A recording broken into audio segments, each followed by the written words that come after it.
The night after my father's funeral, my sister handed me a bottle of vodka and said, "Let's stop fighting, for Dad." She hadn't spoken to me in 5 years.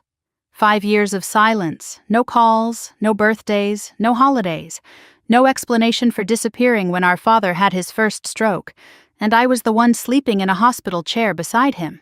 And now, she stood on my porch in the Oregon rain, mascara running just enough to look fragile, holding a crystal bottle that probably cost more than my monthly electric bill. I didn't drink it. That night, my fiancé Ethan came over to help me sort through the inheritance paperwork. He poured a small glass. Just one. He said we both needed something to take the edge off. 40 minutes later, he was on my kitchen floor, his body convulsing, his pulse racing so violently I could see it jump in his neck. When I looked at Madison and said, "He drank the vodka you gave me," she didn't cry. She went silent. Then she panicked. The sound Ethan made when he hit the tile is something I still hear when the house is too quiet. A sharp crack of bone against ceramic, followed by the metallic rattle of the bar stool tipping over, his glass shattered beside him. The vodka spread across the floor in a thin, clear sheet that smelled faintly bitter, sharper than it should have. "Ethan!" I dropped to my knees, my training taking over before the fear could, roll him to his side, check airway, count breaths. His chest jerked in uneven spasms. His eyes were open but unfocused. Madison hovered near the doorway between the kitchen and living room, one hand over her mouth. "Oh my God! Oh my God, what's happening?" "You tell me," I snapped, already pulling my phone from my pocket. I hit 911 and spoke in a voice that had once called in coordinates under fire. Calm, precise, male, early 40s, sudden seizure, irregular heartbeat, possible ingestion. The operator asked what he had consumed. "Vodka," I said, staring straight at my sister. "From a bottle my sister brought." Madison's eyes flicked to the counter. It's just alcohol. Maybe he hasn't eaten." "He had dinner with me 2 hours ago." Ethan's body arched again. His hand clawed at my sleeve. His pulse under my fingers felt wrong, too fast. Not just panic fast, dangerous fast. The sirens arrived within minutes, red light washing through the front windows and across the framed photos of my father in uniform, my mother smiling before cancer took her, Madison and me as teenagers with braces and bad haircuts. Paramedics moved with practiced efficiency, lifting Ethan onto a stretcher, attaching monitors. One of them asked, "Anyone else drink from that bottle?" Madison answered too quickly. No, she didn't. Riley didn't drink any." The medic looked at me. "Ma'am?" "I didn't," I confirmed. "He poured the first glass." Madison's shoulders sagged with something that wasn't relief for Ethan. They carried him out into the rain. I followed, barefoot, not remembering when I'd kicked off my shoes. The cold pavement bit into my feet as they loaded him into the ambulance. "I'm riding with him," I said. Madison hesitated only a second. "I'll follow in my car." Inside the ambulance, the air smelled like antiseptic and adrenaline. A paramedic called out numbers. Blood pressure unstable, heart rate erratic. They asked again what he'd taken. "Just vodka," I said. "Nothing else." "Any medications? Recreational drugs?" "No." But my mind was already running ahead, scanning details like it used to scan desert roads for disturbed sand. The taste Ethan had mentioned. The way Madison kept asking if I'd had any. At the hospital, they rushed him straight into the emergency room. I stood in the hallway, hands shaking only after the doors swung closed. Madison appeared beside me, rain still clinging to her coat. "Riley, I swear, I bought that at duty-free in Seattle." "It's expensive stuff. It wouldn't—" "Where exactly did you buy it?" I asked. She blinked. "At the airport." "Which store?" "I don't remember the name. Does that matter right now?" "It matters." She stared at me like I'd just betrayed her instead of the other way around. "Your fiancé is in there fighting for his life and you're interrogating me?" I stepped closer, lowering my voice. "You've asked 3 times whether I drank any." Her face drained of color. I was worried about you." A nurse came out and told us they were running tests. His heart rhythm was severely abnormal. They were stabilizing him. Did he have any heart conditions? She asked. No, I said. Madison spoke over me. She does. The nurse looked between us. She? My sister, Madison clarified quickly. Riley has blood pressure issues, PTSD, she's on medication. I felt something cold settle in my stomach. That's not relevant. The nurse nodded politely but scribbled something on her clipboard anyway. We were led to the waiting area. Fluorescent lights hummed overhead. A television in the corner ran a muted late-night news segment about rising housing prices. The world outside this building kept moving, indifferent. Madison sat across from me, knees bouncing. She kept checking her phone, typing rapidly, then deleting. Who are you texting? I asked. She locked the screen too fast. No one. I leaned back in the plastic chair and watched her. 5 years ago, she'd vanished. Said she needed space, needed to find herself. While I was the one driving our father to physical therapy after his first stroke. The one paying the utility bills when his pension paperwork got delayed. The one sitting through doctors explaining blocked arteries. And then today, at the funeral, she'd appeared in a black dress and trembling hands. The cemetery had been quiet except for the wind. I stood straight-backed as the flag was folded. Old habits, military composure. My father had been proud of that part of me. Madison had cried loudly, clinging to strangers like she was the one who'd been there every day. Afterward, when most people had drifted away with casseroles and polite condolences, she'd approached me near the car. I'm sorry, she'd said, eyes glossy. I shouldn't have left. I couldn't breathe here. You didn't call, I replied. I know. She held out the bottle then, wrapped in tissue paper. I brought this for you. To make peace. I'd almost laughed. Peace in a glass bottle.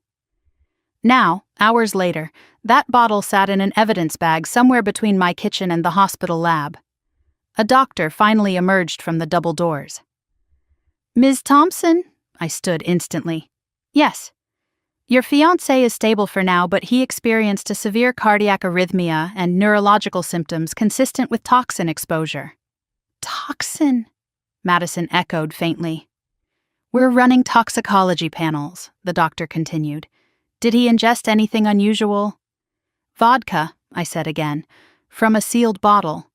The doctor's gaze sharpened. Bring us the bottle if possible. It's at the house, I replied. My sister brought it.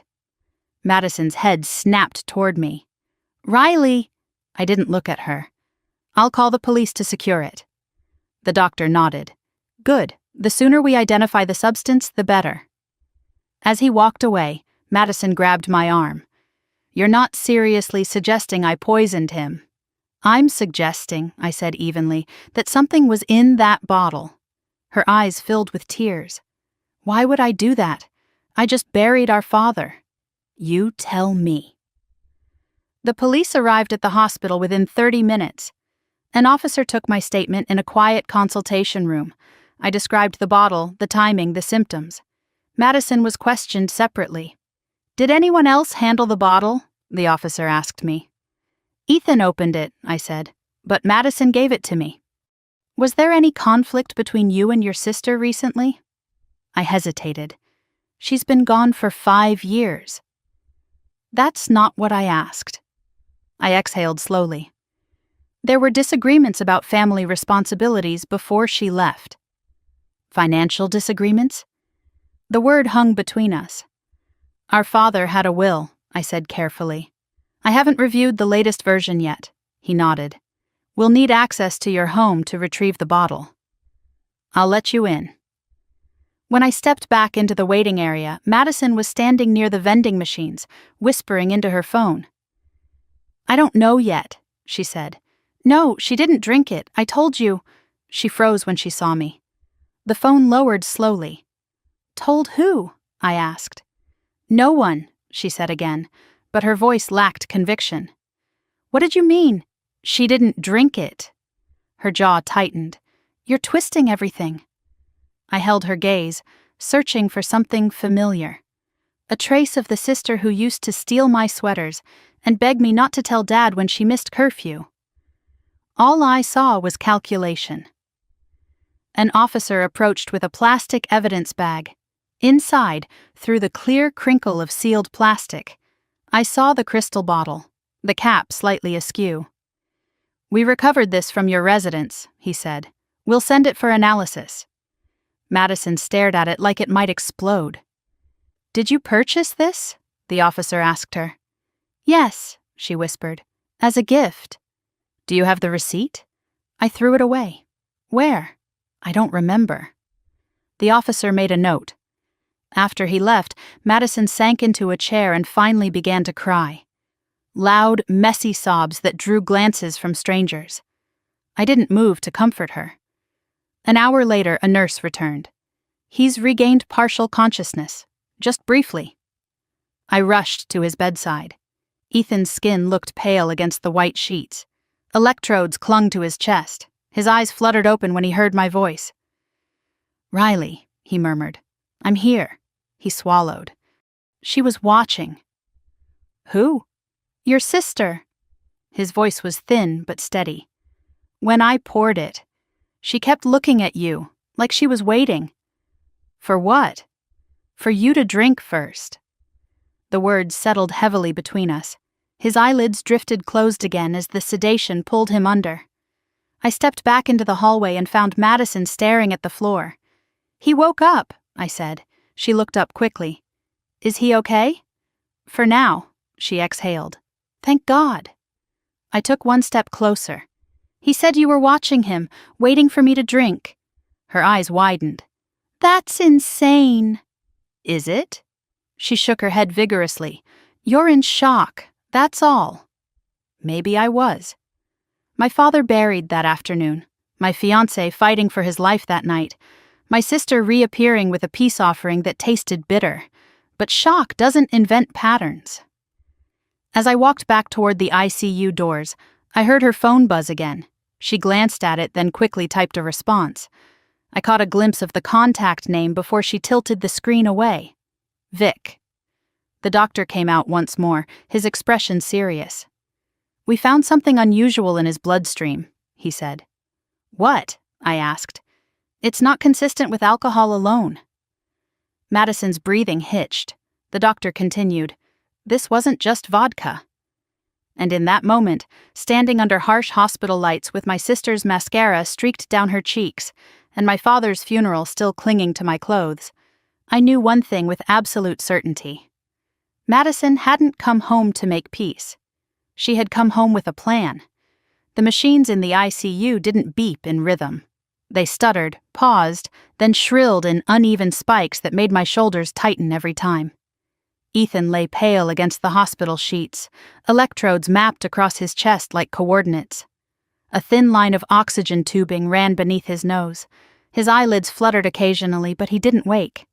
I stood at the foot of the bed and watched the monitor instead of his face, heart rate still unstable, blood pressure fluctuating, numbers steadier than they had been in the ambulance, but not normal.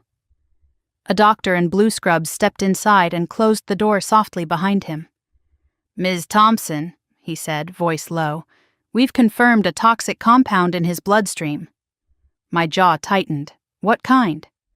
"We're still running the full panel, but preliminary results indicate aconitine." The word meant nothing and everything at the same time. It sounded clinical, sharp, final. "What is that?" I asked. "A plant-based toxin, extremely potent.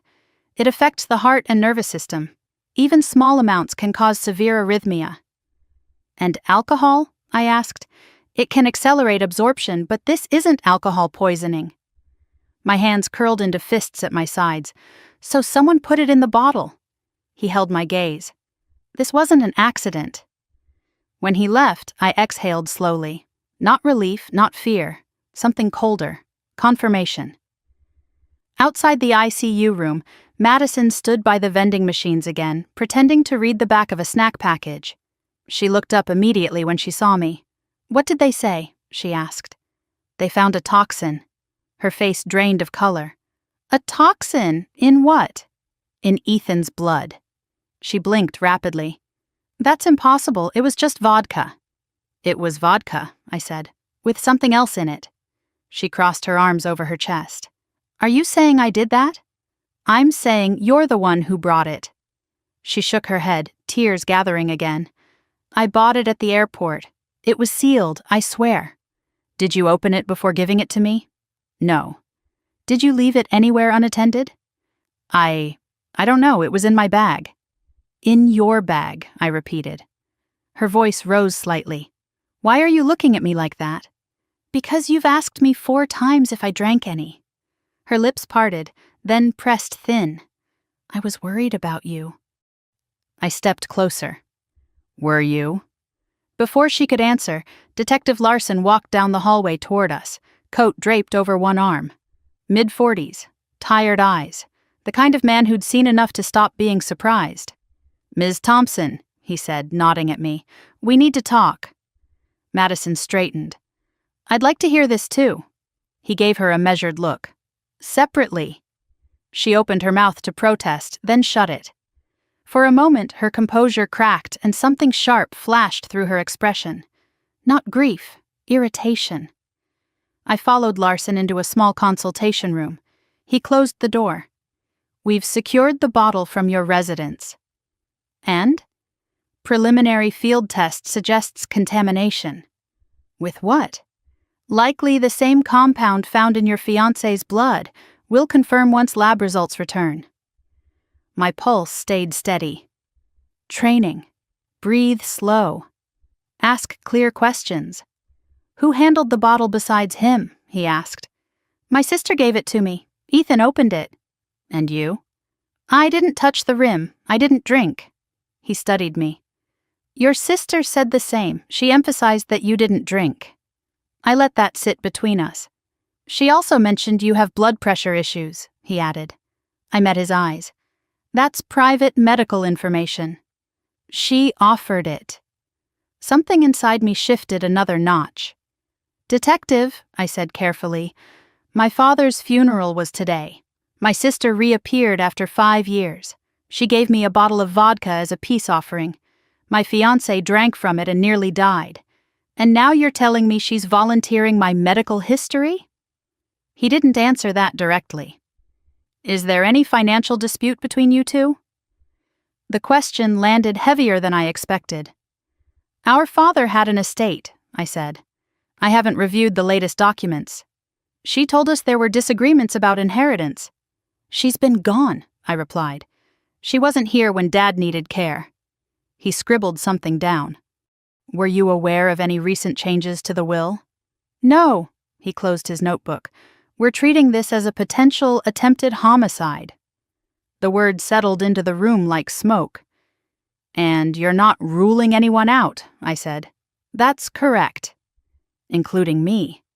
When I stepped back into the hallway, Madison was pacing now. What did he ask you? She demanded. About the will. Her pacing faltered. The will? Yes. She looked away too quickly. Why would that matter?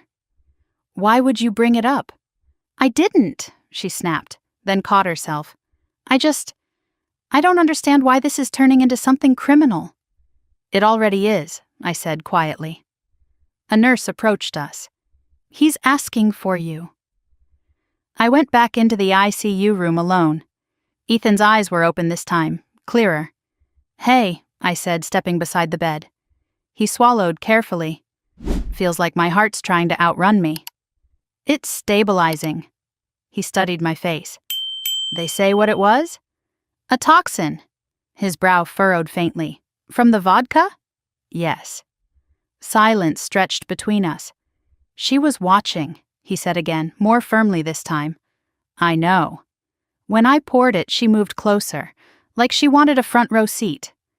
My jaw tightened. And when you didn't drink, he added, voice weak but steady. She looked annoyed. I leaned down slightly. Don't push yourself. His fingers brushed mine. Be careful. I always am. When I left the room, Madison was gone. I found her near the elevators, phone pressed to her ear. No, not yet, she was whispering. They're still running tests. She froze when she saw me and turned away slightly. I'll call you back, she said quickly, ending the call. Who was that? I asked. A friend. Name. She gave me a look like I'd crossed a line. You don't get to interrogate me. I get to ask questions when my fiancé is poisoned. Her chin lifted. Maybe you should look closer to home. Meaning? You handle Dad's finances. You have access to everything. The accusation hung heavy. You think I poisoned my own fiancé? I asked. I'm just saying, she replied, shrugging slightly. People do strange things under stress. The coldness in her voice didn't match the tears still streaking her cheeks. Detective Larson approached again. Ms. Thompson, he said to Madison this time, we need to ask about where you purchased that bottle. She glanced at me once before following him. I watched her walk away and felt the old instinct return, the one that scanned desert rooftops and alley shadows, the one that trusted patterns over words. She wasn't afraid of losing Ethan. She was afraid of losing something else. Hours later, toxicology confirmed the compound. Aconitine. Not accidental, not naturally present in alcohol, intentionally introduced. Larson returned to the waiting area where I sat alone. Your sister says she bought the bottle at a duty-free store in Seattle 2 days ago, he said. Receipt? She claims she discarded it. Security footage? We're requesting it. He studied me again. She also mentioned your father revised his will 2 weeks before his stroke. I felt the air thin. I wasn't informed of that, I said. You might want to verify. He paused. One more thing. She inquired about your father's life insurance policy earlier this week. Why would she do that? She said she was helping with paperwork. I stared at the blank television screen across the room. Insurance, will changes, a poisoned bottle. Detective, I said slowly, if I had taken the first drink instead of Ethan. He nodded once. Given your medical history, it could have been fatal. I closed my eyes briefly. Madison had asked 4 times if I'd had any. She wasn't worried. She was checking the outcome. When Ethan drifted back to sleep, I stepped outside the hospital into the cold Oregon night. Rain had turned to sleet. The parking lot lights reflected off wet asphalt. Madison stood near her car, arms wrapped around herself. They're treating me like a suspect, she said when I approached. Are you? Her eyes flashed. How can you even ask that? Because someone tried to kill him. She shook her head, almost laughing. You always do this. Do what? Turn everything into a battlefield. My voice stayed level. This isn't a battlefield. It's a crime scene. She stared at me for a long moment. Then quietly she said, if you had just let things go, none of this would have happened. The words slid under my skin. Let what go? I asked. But she didn't answer. She got into her car and drove away. I stood there until her taillights disappeared. When my phone buzzed in my hand, I almost dropped it. A text from an unknown number. Stop digging. Another message followed immediately. Some things should stay buried with your father. I looked back at the hospital entrance, at the ICU floor glowing faintly through the windows. This wasn't grief spiraling out of control. This was layered, deliberate, and it wasn't finished. Because as I walked back inside, my phone buzzed again. One more message. Insurance paperwork takes time. I didn't reply. I didn't need to. For the first time since the funeral, my shock hardened into something sharper. Madison hadn't just brought a bottle of vodka to make peace. She had built a plan. And I had survived the first move. I went straight from the hospital to my father's estate attorney without going home. I was still wearing the same black dress from the funeral, the hem damp from Oregon rain, my hair pulled back tighter than usual. I hadn't slept, I hadn't eaten, but I needed paper more than rest. Harold Whitaker's office sat on the 2nd floor of a brick building in downtown Eugene, the kind with frosted glass and brass lettering that hadn't changed in decades. My father trusted him. That mattered. His receptionist blinked when she saw me. Ms. Thompson. I'm so sorry for your loss. I need to see Mr. Whitaker. It's urgent. Something in my voice must have convinced her. She disappeared through a side door and returned moments later. He can see you now. Harold stood when I entered his office. Late 60s, silver hair, suspenders, reading glasses perched low on his nose. "Riley," he said gently, "I heard about Ethan. I'm glad he's stable." "Barely," I replied. "I need to see the latest version of my father's will." He paused just a fraction too long. "Of course," he said, moving toward his desk. "We finalized an updated draft recently." "Recently when?" 2 weeks before his stroke. My chest tightened. He never mentioned that. Harold lowered himself into his chair and opened a file folder. He requested revisions via email. "Email?" "Yes, from your address."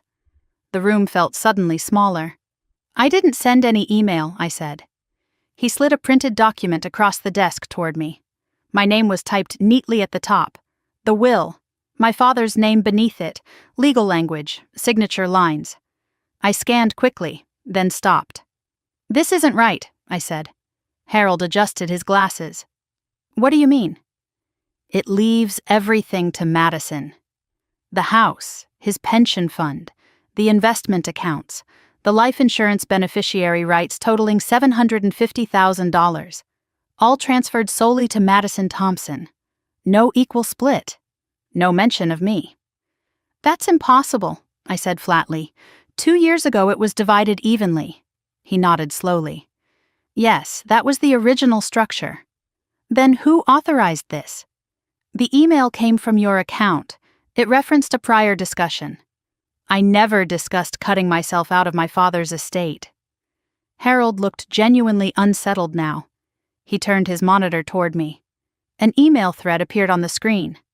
From riley.thompson.official@mailsecure.com. Subject, urgent revision. I stared at it.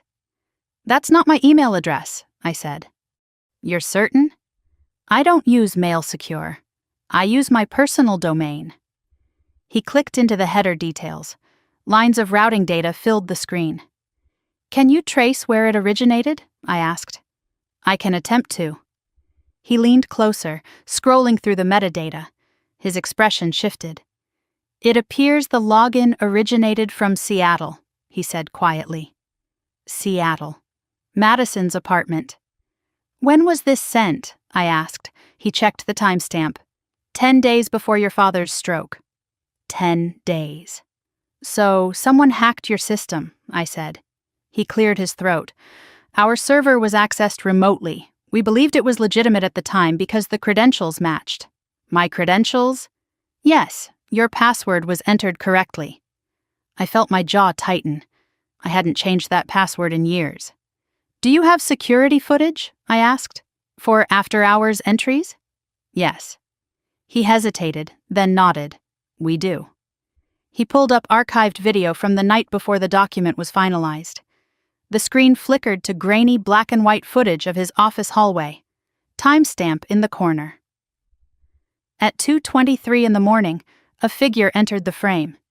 Baseball cap pulled low, oversized coat, head down. My pulse slowed instead of racing.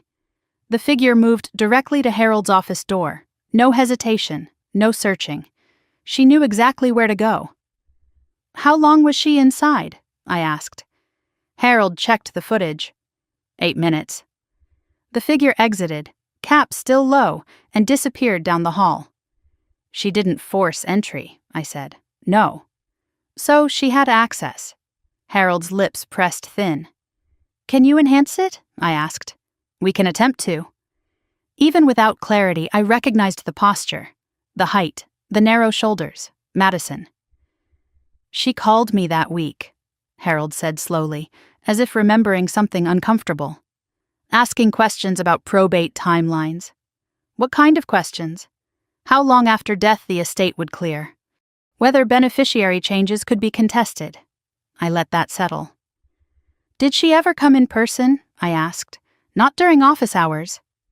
I reached into my purse and pulled out the sympathy card Madison had left on my kitchen counter after the funeral.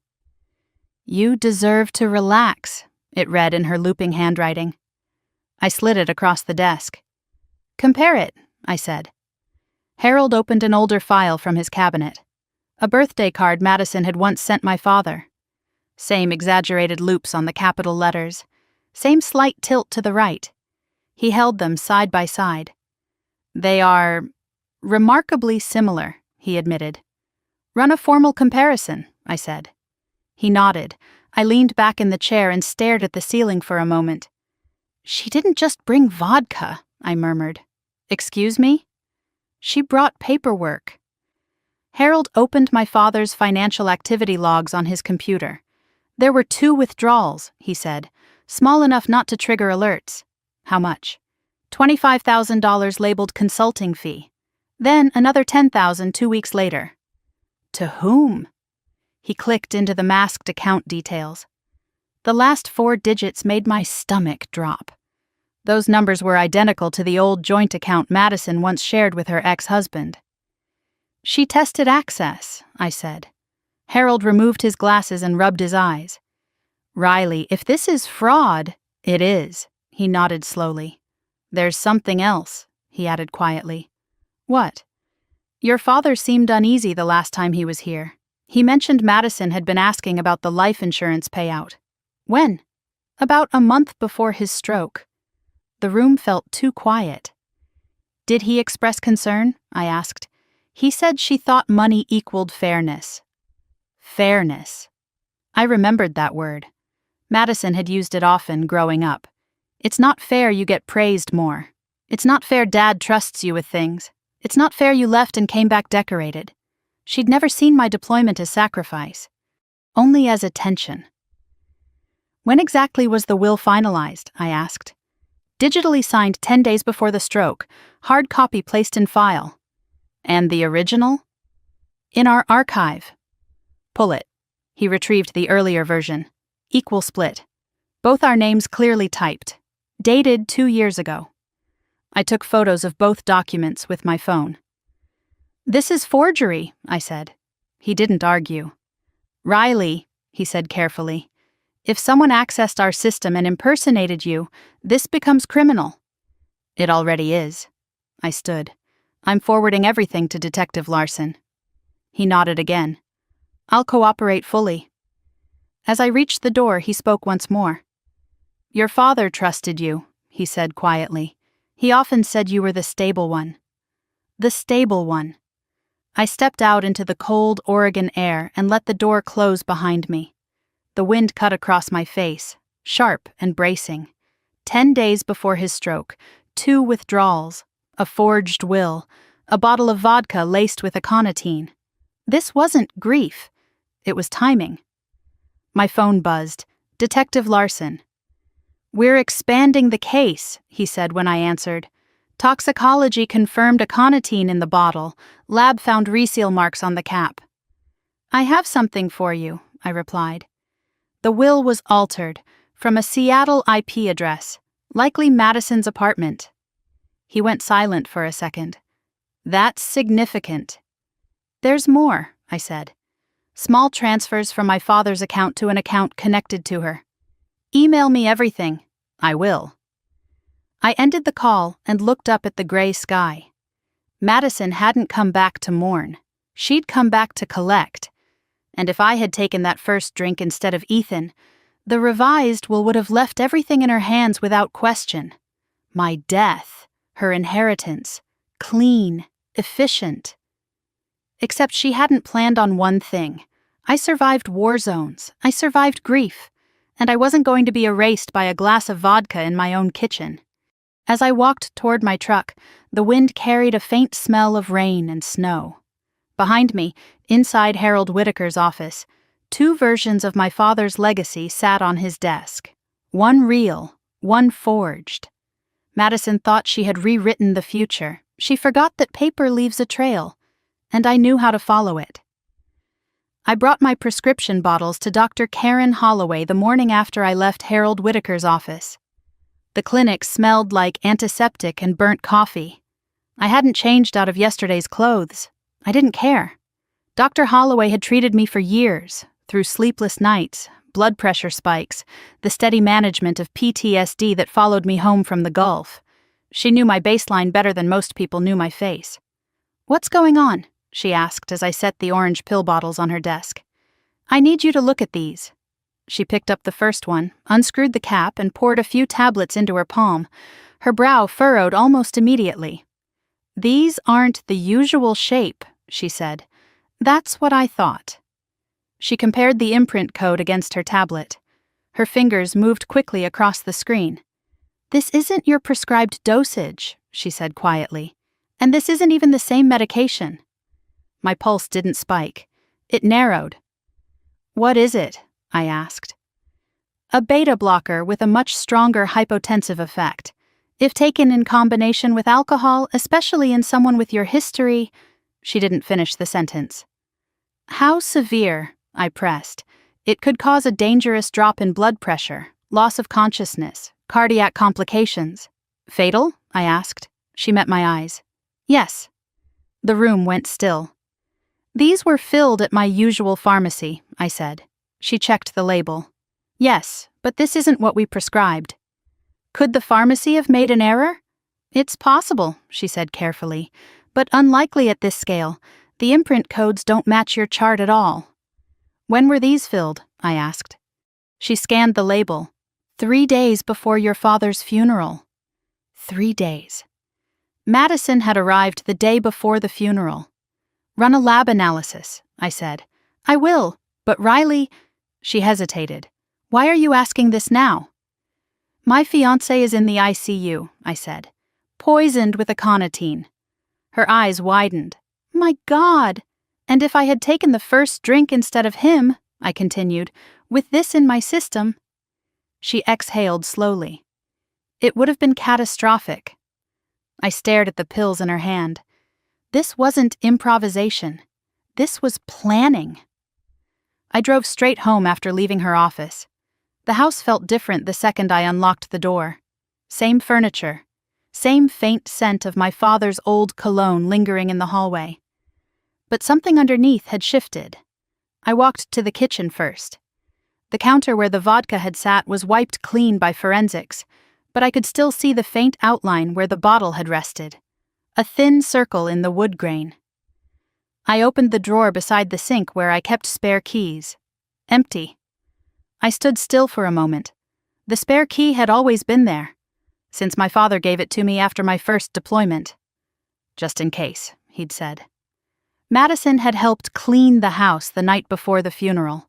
She'd insisted on organizing my bedroom drawers while I was downstairs answering condolence calls. 10 minutes alone upstairs. I moved down the hallway to my bedroom. The bed was made, the dresser drawers aligned, but the small ceramic bowl on my nightstand was shifted slightly left. I always kept it centered. I opened the top drawer where I stored medications. The prescription bottle Dr. Holloway had just examined had been sitting right there.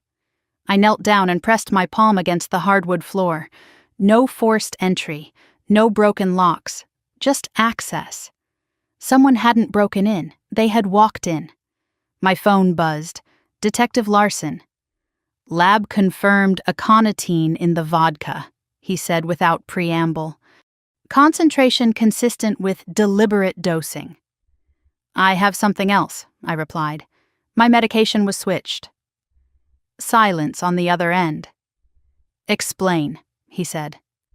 I told him everything Dr. Holloway had said. That escalates this significantly, he said. We'll need to secure the pharmacy footage. And the house, I added. My spare key is missing. I'll send a team. When I ended the call, I stood in my father's study. The desk drawer where I kept the insurance paperwork was slightly misaligned. I pulled it open. The life insurance policy was still there, $750,000. Beneficiary designation tied to the current will. If I died before probate was contested, the revised will would place everything in Madison's hands. No fight, no suspicion. A grieving sister who lost her father and her sibling in quick succession. Natural complications, sympathy, money. I ran my fingers along the edge of the policy page. There it was, a clause. In the event of death due to medical complication, payout expedited pending standard verification. Medical complication. With the wrong medication in my system and alcohol amplifying it, My collapse would have looked tragically plausible. My phone buzzed again. Unknown number. You should rest, Riley. I stared at the screen. Another message followed. Stress isn't good for your blood pressure. My jaw tightened. I typed nothing. Instead, I walked back into the kitchen and opened the cabinet under the sink. There, near the cleaning supplies, a faint bitter scent lingered. Not vodka, something sharper. I grabbed a plastic bag and carefully placed the dishcloth from the trash inside it. If she'd wiped the bottle before handing it to me, there might still be trace residue. A knock at the door interrupted my thoughts. Forensics. 2 technicians in gloves and boot covers. They dusted surfaces, checked the locks, downloaded security logs. The alarm was disabled with the correct code, one of them said. Only 3 people know it, I replied. Me, Ethan, and Madison. He nodded and photographed the keypad. Timestamp shows it was entered at 2:14 in the morning 2 nights ago, he added. 2:14. The night before Ethan collapsed. She hadn't just come to the funeral, she'd come prepared. After they left, the house felt too quiet. I sat at the kitchen table where Ethan had fallen. My father had once sat at this same table and told me, "You can't assume loyalty." I'd thought he meant soldiers. He'd meant blood. A memory surfaced uninvited. 6 months before his death, we'd been drinking coffee in this kitchen. "Madison's restless," he'd said. "She always is," I replied. "She keeps asking about the life insurance," he'd added. "She probably just wants clarity." He'd looked at me for a long moment. Clarity can turn into entitlement if you're not careful. I hadn't understood the weight in his voice. Now I did. My phone buzzed again. Detective Larson. "Pharmacy footage shows your sister in the store the day your prescription was filled," he said. "Did she pick it up?" "No, but she was near the drop-off counter for several minutes." "Alone?" "Yes." "She could have switched bottles in the parking lot," I said. "That's one possibility." "Run prints on the pill bottle," I added. "We will." When I hung up, the sun had started to dip behind the trees. Shadows stretched long across the floor. Madison texted then, "How is Ethan?" I stared at the screen. "Alive." Her reply came quickly. "Thank God," I typed back. "The doctors say if I had taken that first drink with my medication, I might not have survived." 3 dots appeared. Then disappeared. No response. Minutes later, another text from her. "You're being dramatic." I set the phone down carefully. Dramatic, not shocked, not apologetic, dramatic. I stood and walked to the front door. Snow had begun to fall lightly, each flake quiet, precise, calculated, like the plan she'd constructed. Poison the vodka, swap the medication, forge the will, 3 layers, 3 safeguards. If one failed, another would hold. She hadn't accounted for one variable. Ethan loved me enough to pour first. As darkness settled, I replaced the front door lock myself. Metal scraped against metal, solid, secure. Inside, I turned off every light except the one in my father's study. I opened his safe and checked the contents. Insurance documents, original will copy, handwritten notes, everything still there. But the edges of the papers were slightly shifted. Someone had searched. Not for money, for evidence. I closed the safe and changed its combination. My phone buzzed one last time that night, from the same unknown number. "You can still walk away." I stared at the message. Walk away from what? From attempted murder? From inheritance fraud? From a sister who had calculated my blood pressure into her timeline? I deleted the message. Then I turned off the phone entirely. For the first time since the funeral, I let myself say it out loud in the empty house. "She meant to kill me." The words didn't echo. They settled. My sister hadn't brought vodka to make peace. She had brought a trigger, and she had pulled it with precision. But she'd miscalculated one thing. I don't miss details, not on the battlefield, not in my own home, and I was done being her blind spot. The doorbell rang at 9:47 in the evening. I wasn't expecting anyone. Snow had started again, soft and steady, coating the porch in a thin white layer. I had just finished checking the new lock for the third time when the chime cut through the quiet. I didn't turn on the porch light. Instead, I stepped to the side of the front window and lifted the curtain just enough to see. A man stood under the dim street lamp glow, hands in the pockets of a dark wool coat. Late 50s, maybe early 60s, clean-shaven, not nervous. He looked like someone who expected to be let in. I kept the door closed and spoke through it. "Can I help you?" "Riley Thompson?" he asked calmly. "Yes." "My name is Victor Russo. We need to talk."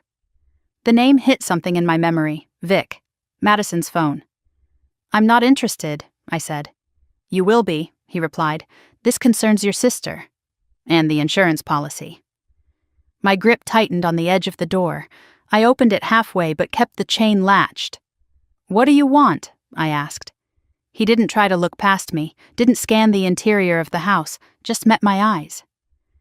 "There's been a complication," he said. "Your fiancé survived." "That's not a complication," I said evenly. "That's a blessing." "For you," he replied. The cold air between us sharpened. "Say what you came to say," I told him.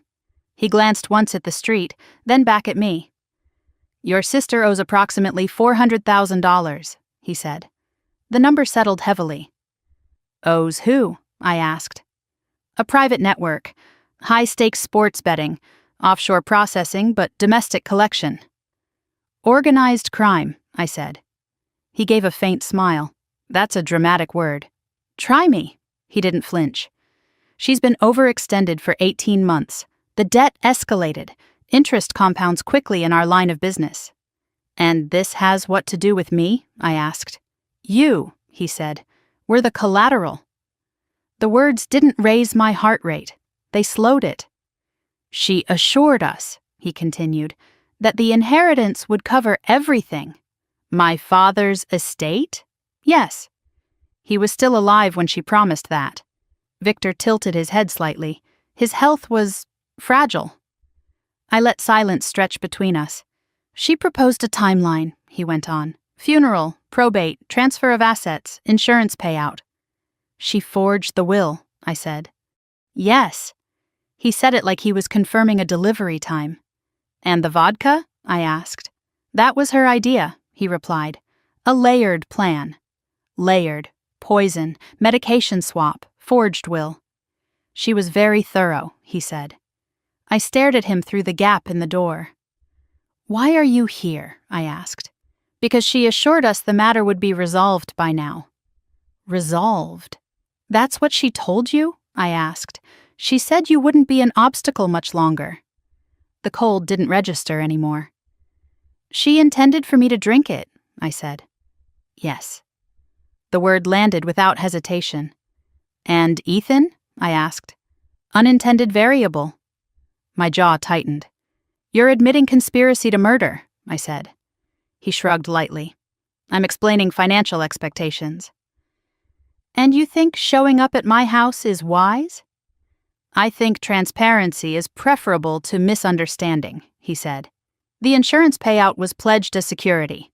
If the payout doesn't occur, other avenues are explored." "Are you threatening me?" I asked. "I'm informing you." Snow gathered on his shoulders, melting slowly into the wool. "She used the life insurance as collateral," I said. "Yes." "For a gambling debt?" "Yes." "How long has she been involved with your network?"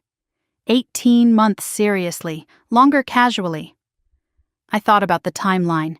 18 months ago, Madison had still been mostly silent, sporadic texts, occasional vague promises to visit. "She was confident," Victor added, "very confident. She believed the emotional timing would shield her from scrutiny." "Emotional timing," I repeated. "A father's funeral," he said quietly. "No one questions grief." My hand tightened on the doorframe. "She told you how?" I asked. "How what?" "How she would make it look natural." He didn't blink. "She researched compounds that mimic cardiac failure.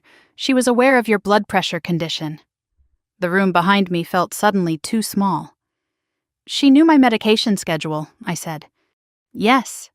The word felt like a blade. She said alcohol would accelerate the effect, he added. If symptoms appeared shortly after the funeral, stress would be assumed. My father buried that morning, my body on that kitchen floor by night. She rehearsed narratives, Victor said, in case of investigation. What kind of narratives? I asked. That you were emotionally unstable, that you'd been drinking more since the funeral, that your health was deteriorating. I almost laughed. She was thorough, he repeated. Why are you telling me this? I asked again. He exhaled slowly. Because when operations attract federal attention, our interests change, he said. Your sister has become a liability. Because she failed. Yes. Because she failed to kill me. Yes. The directness of it almost impressed me. And what do you want from me? I asked. Clarity, he said. If the inheritance transfers, the debt can be resolved quietly. If it does not, other parties become impatient. I'm not negotiating with you, I said. I'm not asking you to. His eyes narrowed slightly. I'm advising you that your sister overpromised, and people who overpromise create pressure. On me, I asked. For now.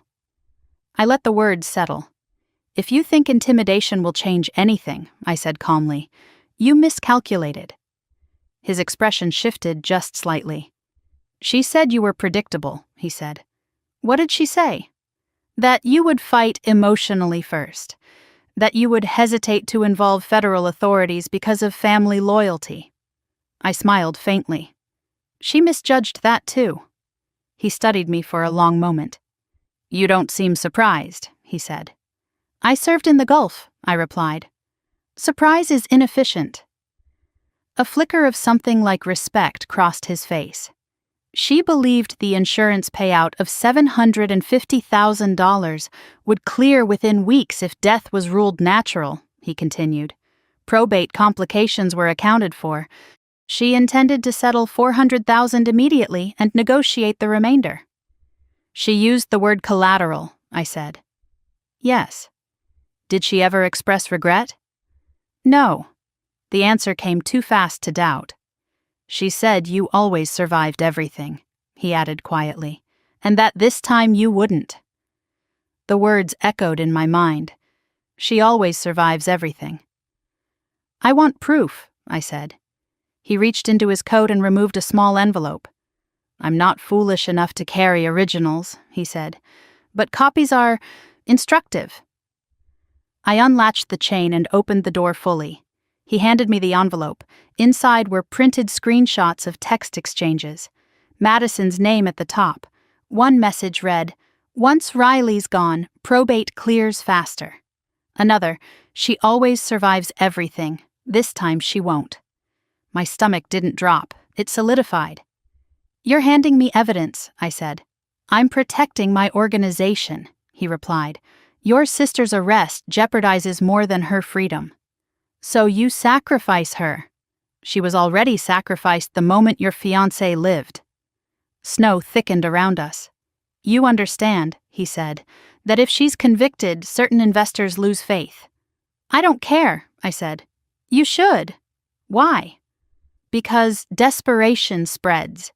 He stepped back from the porch. I've said what I came to say, he added. Your sister built a 3-layer plan. Poison, medication, forged will. It would have worked. But it didn't. No, he said softly.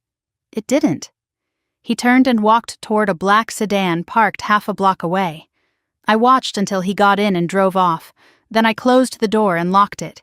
Inside, the house felt heavier. I laid the envelope on the kitchen table. 3 layers. She had engineered my death like a project. Step 1, alter inheritance. Step 2, ensure death appears natural. Step 3, collect payout. The phone rang before I could sit down. Detective Larson. We've confirmed significant gambling transactions linked to Madison, he said. Offshore accounts, shell transfers. She used the insurance policy as collateral, I said. There was a pause. How do you know that? He asked.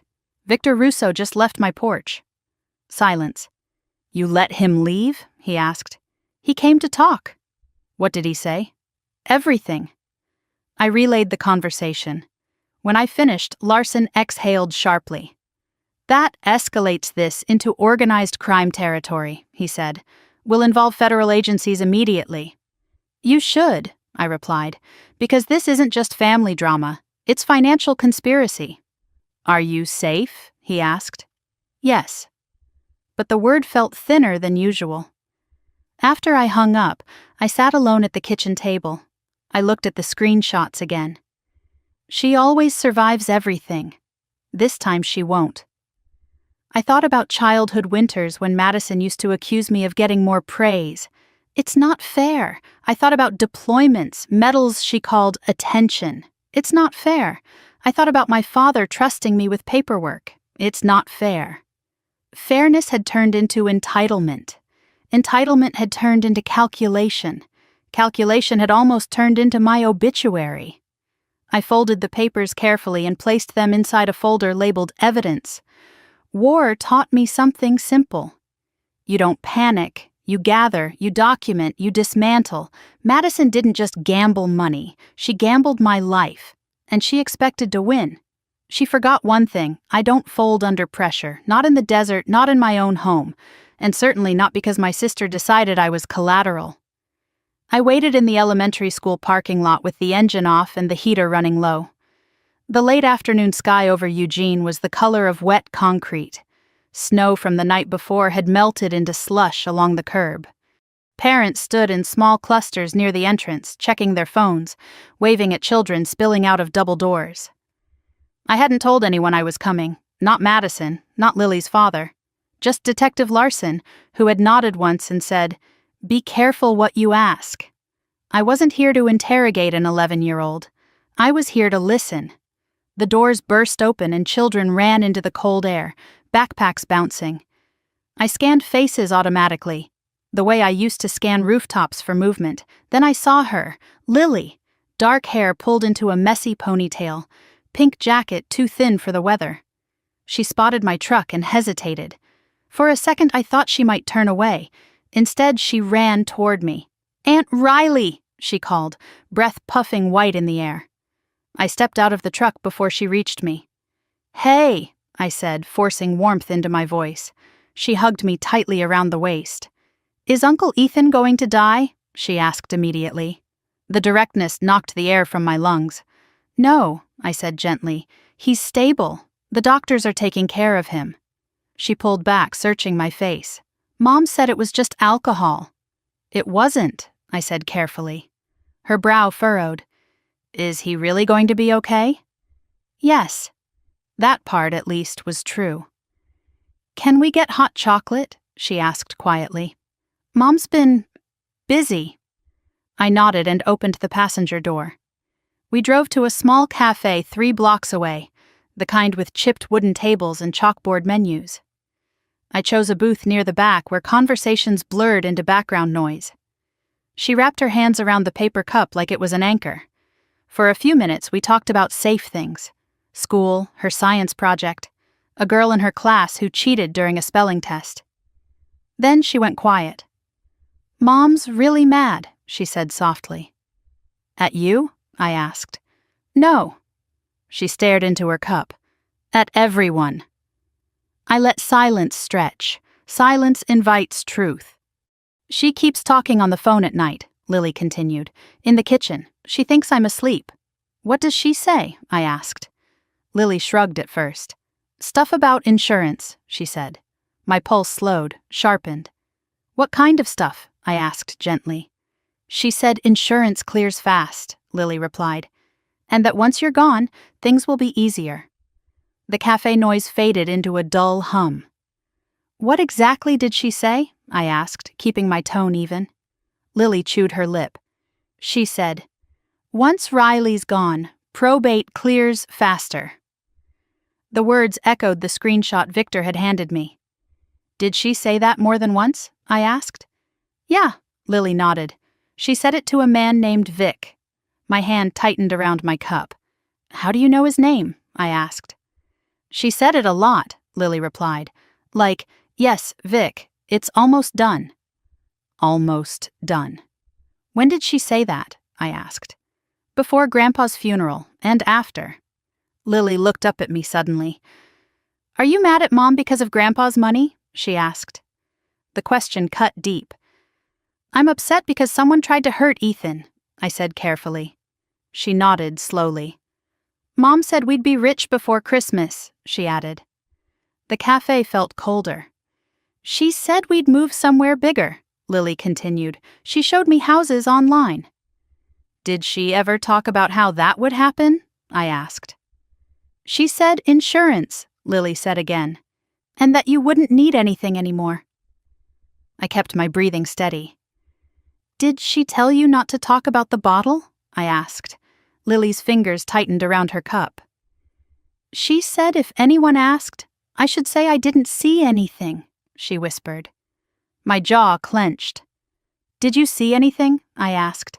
She hesitated. I saw her with the bottle in the kitchen before she gave it to you, Lily said. She was holding it and looking at it. Did she open it? I asked. I don't know, Lily replied, but she had it out of the bag. I leaned back slightly. Did she ever talk about my medicine? I asked. Lily's eyes widened faintly. She said you take stuff for your heart, she said, and that alcohol would make it worse. My throat went dry. When did she say that? I asked. On the phone, Lily said, to Vic. The pieces were aligning with brutal precision. She said stress would make it look natural, Lily added quietly. I swallowed. Did she ever say anything about Ethan? I asked. She said he wasn't supposed to drink it, Lily replied. The cafe noise came rushing back all at once. Did she say that exactly? I asked. Yes. Lily looked confused now. I thought she meant you were supposed to have it first, she said. I forced my expression not to change. Did she ever tell you to practice saying something? I asked. Lily nodded slowly. She said if police asked, I should say we haven't seen you much, she whispered. Even though we did. My phone vibrated on the table. Madison. I let it ring once, then answered and placed it on speaker without announcing it. Lily? Madison's voice came through tight. Where are you? With Aunt Riley, Lily replied. Silence. Then, did you tell her anything? Lily glanced at me. No, she said softly. Madison exhaled audibly. Good. We're almost safe, she murmured. The line went dead. Almost safe. I ended the call and looked at Lily. Sweetheart, I said gently, you didn't do anything wrong. She stared at the table. I don't want Mom to go to jail, she whispered. The words hit harder than anything else she'd said. I don't want that either, I replied honestly. But she said if you died, everything would belong to us, Lily added, voice trembling, and we wouldn't have to worry anymore. I reached across the table and covered her hand with mine. Money doesn't fix worry, I said quietly. She nodded, eyes glossy. She's been really scared lately, Lily added, like someone's watching her. That part didn't surprise me. When did she start acting like that? I asked. After the hospital, Lily said. She kept checking the windows. I thought about Victor's visit, about federal involvement, about pressure from both sides. Lily, I said carefully, if someone asks you what you told me today, you tell the truth, okay? She nodded. Even if Mom gets mad? Especially then. She looked down at her cup. She said you always win, Lily murmured. The phrase echoed again. You always win. I paid the bill and walked her back to my truck. The drive to Madison's apartment was quiet. When we pulled up, Madison was already outside, arms folded tightly. Her eyes flicked from Lily to me. You shouldn't be taking her without asking, she said. She wanted hot chocolate, I replied evenly. Madison crouched slightly in front of Lily. Did you tell her anything? She asked softly. Lily looked between us. I told the truth, she said. Madison's jaw tightened. I met her gaze over Lily's head. You told her we're almost safe, I said quietly. Her eyes flashed. You're twisting everything, she snapped. I leaned closer, keeping my voice low. You rehearsed narratives. You studied my medication. You altered the will. Her face drained of color. You have no proof, she whispered. I straightened. I have more than you think. She stood slowly, pulling Lily closer. This is harassment, she said loudly now. You're traumatizing my daughter. You did that, I replied calmly. Her expression shifted, anger rising, composure thinning. You always had to be the hero, she said. Even now. I didn't respond, because for the first time, I wasn't trying to be a hero. I was trying to stop a cycle. Lily squeezed my hand briefly before stepping inside with her mother. Madison lingered a second longer. You could still walk away, she said quietly. From what? I asked. From all of this. I held her gaze. You tried to kill me, I said softly. Her eyes flickered. No, she said. I tried to fix things. Then she went inside. I sat in my truck for a long moment after the door closed. Snow began falling again, light and steady. I pulled out my phone and called Detective Larson. I have more, I said when he answered. I told him everything Lily had said. He was silent for a moment. That corroborates Victor's statement, he said.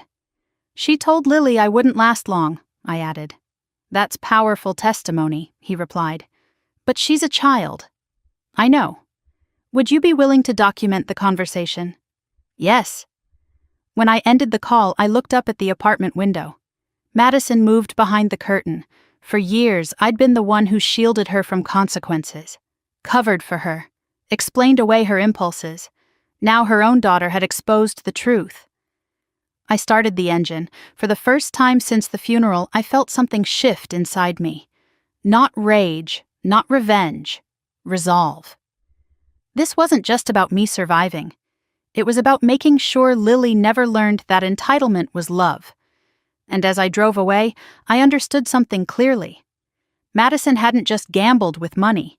She had gambled with the future of her own child, and that was a debt far bigger than $400,000. The house felt wrong the second I unlocked the door. Not loud wrong, not obvious, subtle. The air was colder than I'd left it. The faint scent of my father's old pipe tobacco, which usually lingered near the study, seemed diluted. I stepped inside and closed the door quietly behind me. The porch light was on. I was certain I'd turned it off. I didn't move immediately. I listened. The refrigerator hummed. The heater clicked softly. No footsteps, no shifting floorboards. Still, something felt disturbed. I moved the way I used to in unfamiliar buildings overseas. Slow, deliberate. Clear the space before claiming it. The living room looked untouched, couch aligned, blankets folded. But the throw pillow in the corner chair was angled slightly to the left instead of centered. It was a small thing. Small things matter. I moved down the hallway. My bedroom door was slightly ajar. I never leave it open. My pulse didn't spike. It narrowed. I pushed the door wider with my fingertips. The room was intact, bed made, closet closed. No drawers dumped on the floor. But the closet door track had a faint scrape along the bottom edge, like it had been slid open too quickly. I stepped inside and opened the dresser.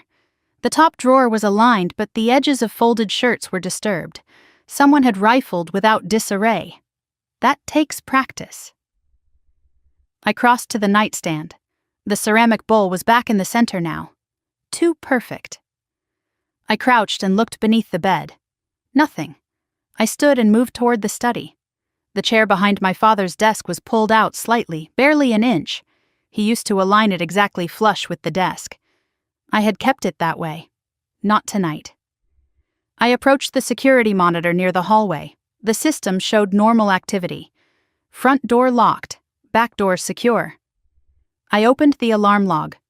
2:14 in the morning. System disarmed. Correct code entered. No forced override. The same timestamp Larson had mentioned earlier. 2:14, the night before Ethan collapsed. My spare key had gone missing. Now the code had been used. I scrolled further. System armed again at 2:27. 13 minutes inside. Enough time. Enough precision. I walked to the back door and examined the frame. No splintering, no scratches. Whoever entered knew how to leave cleanly. My phone buzzed. Unknown number again. Stop digging. I didn't respond. Another message followed. You don't know who you're dealing with. I stared at the screen for a long moment before setting the phone down on the desk. The study window faced the street. I stepped closer and peered through the glass. A dark SUV sat parked across from the house, engine off. I couldn't see inside. It hadn't been there earlier. I memorized the plate number without thinking. Years of practice. I moved back from the window and turned off the study light. Let them wonder if I'd seen. My phone vibrated again. A call this time. The hospital. I answered immediately. This is Riley.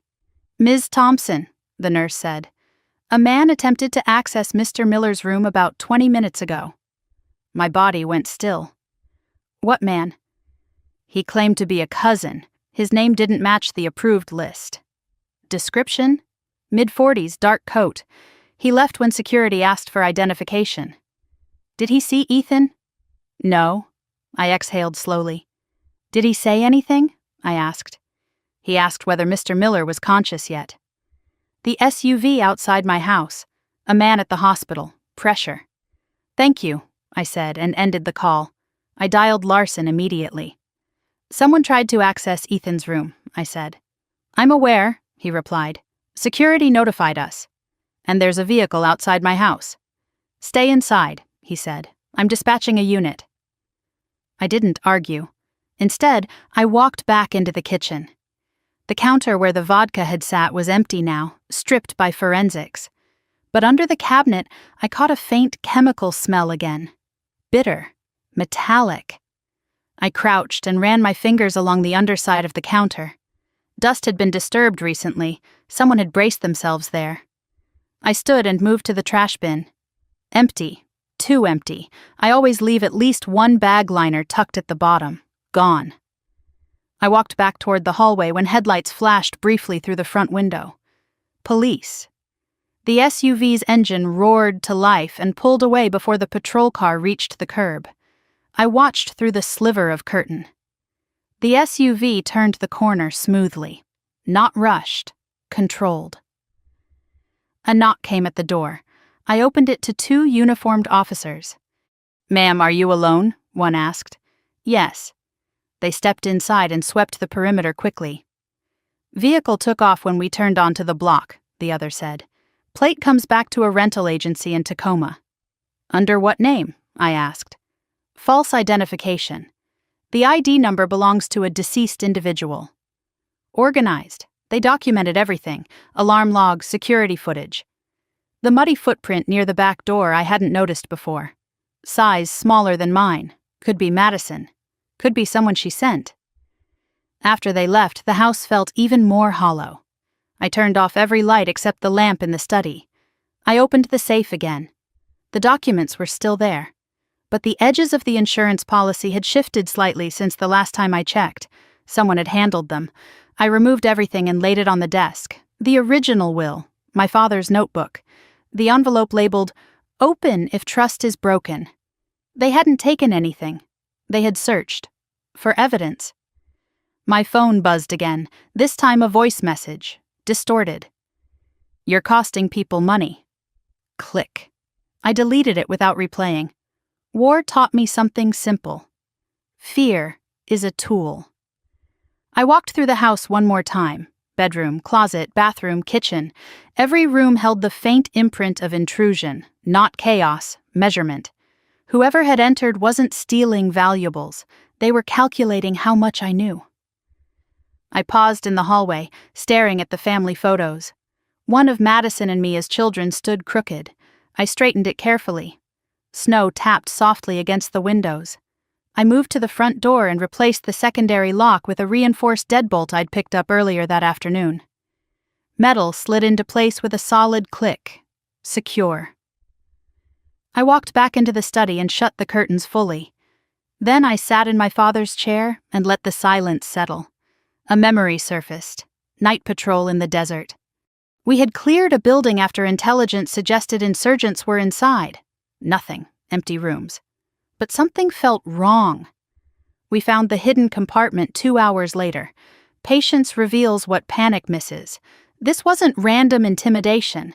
This was an attempt to push me off course, to make me hesitate, to make me feel unsafe in my own home. They underestimated something. I don't abandon ground. My phone buzzed again. Larson.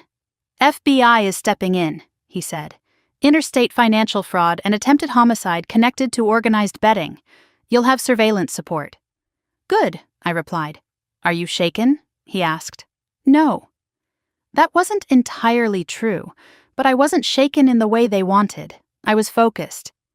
They're trying to intimidate you, he said. They're trying to see how close I am, I replied. There was a pause.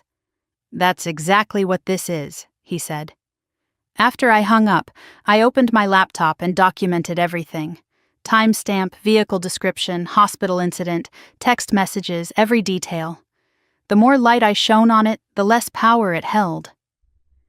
Around midnight, the street outside grew quiet again. No engines, no headlights, just snow. I stood at the window one last time before heading to bed. The yard looked untouched, white, still.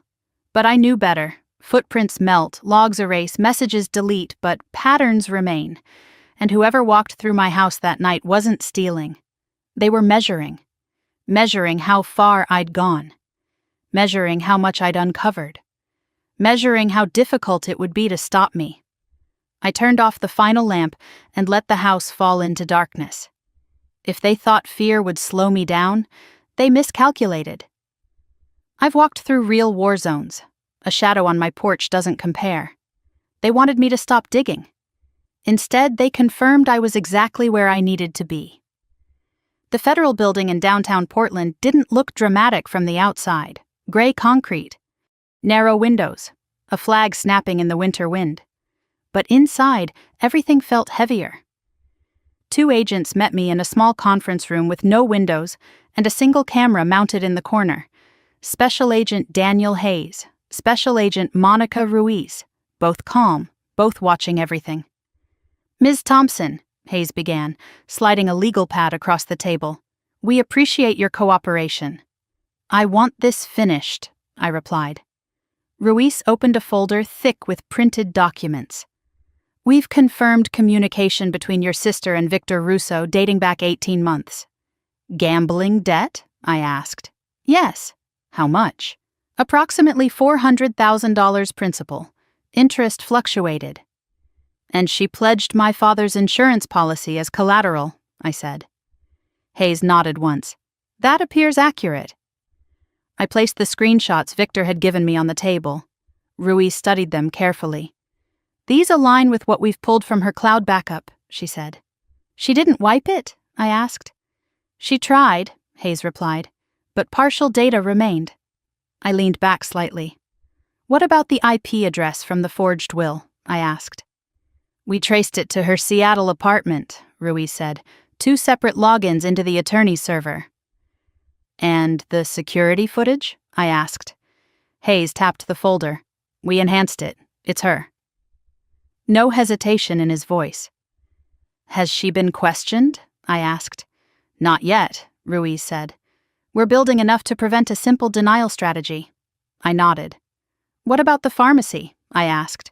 Surveillance shows her near the counter when your prescription was processed, Hayes said. And we recovered partial fingerprints from the swapped bottle. Her prints? I asked. Mixed, Ruiz said, but hers are present. The air felt sharp and clinical.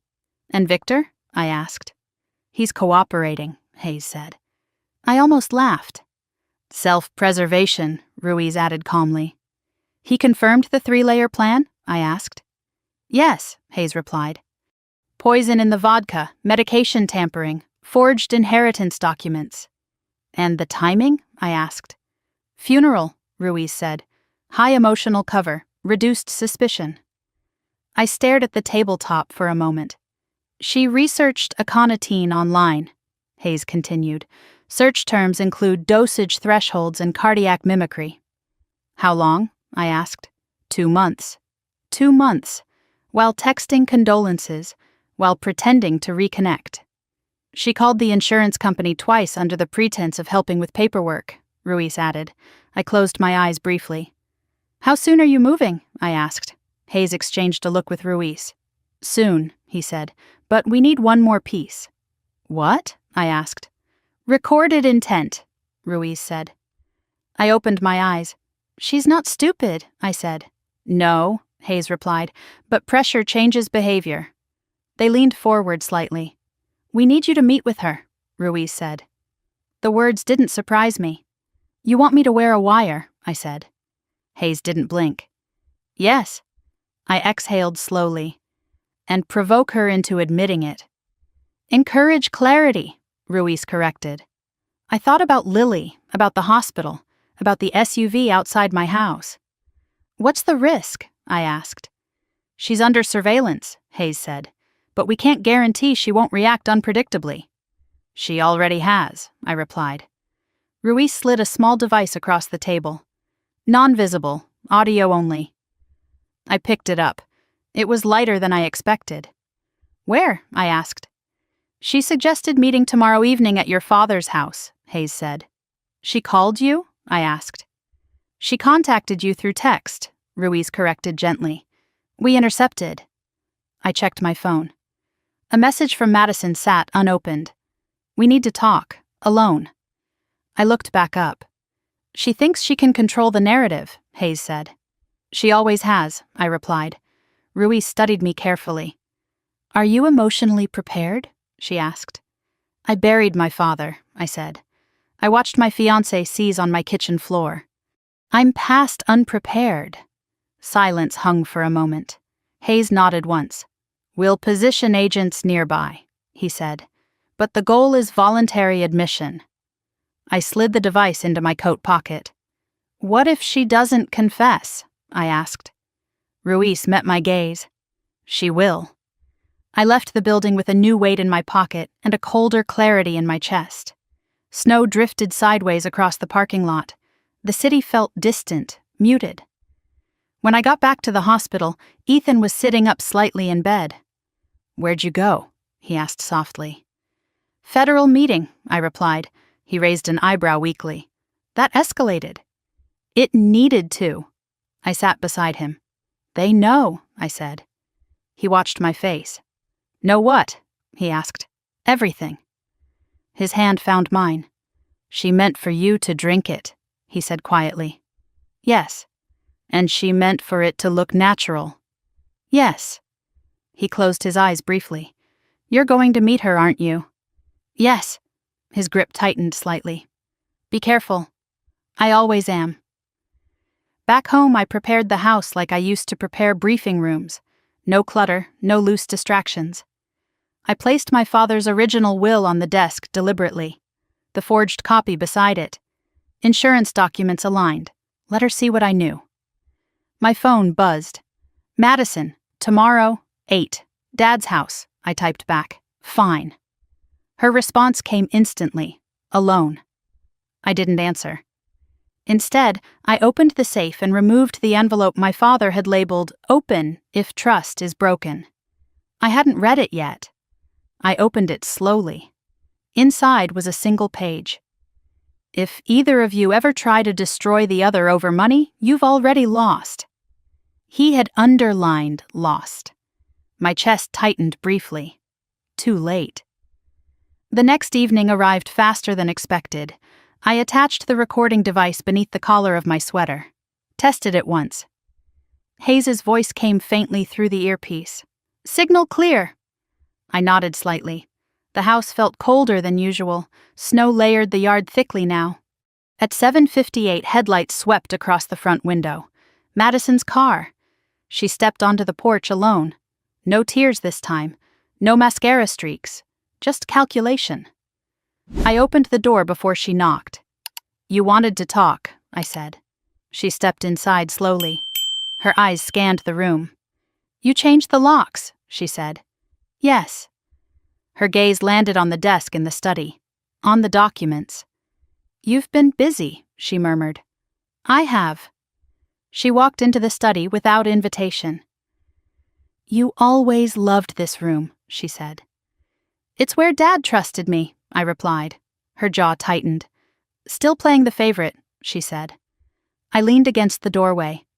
"You tried to kill me," I said calmly.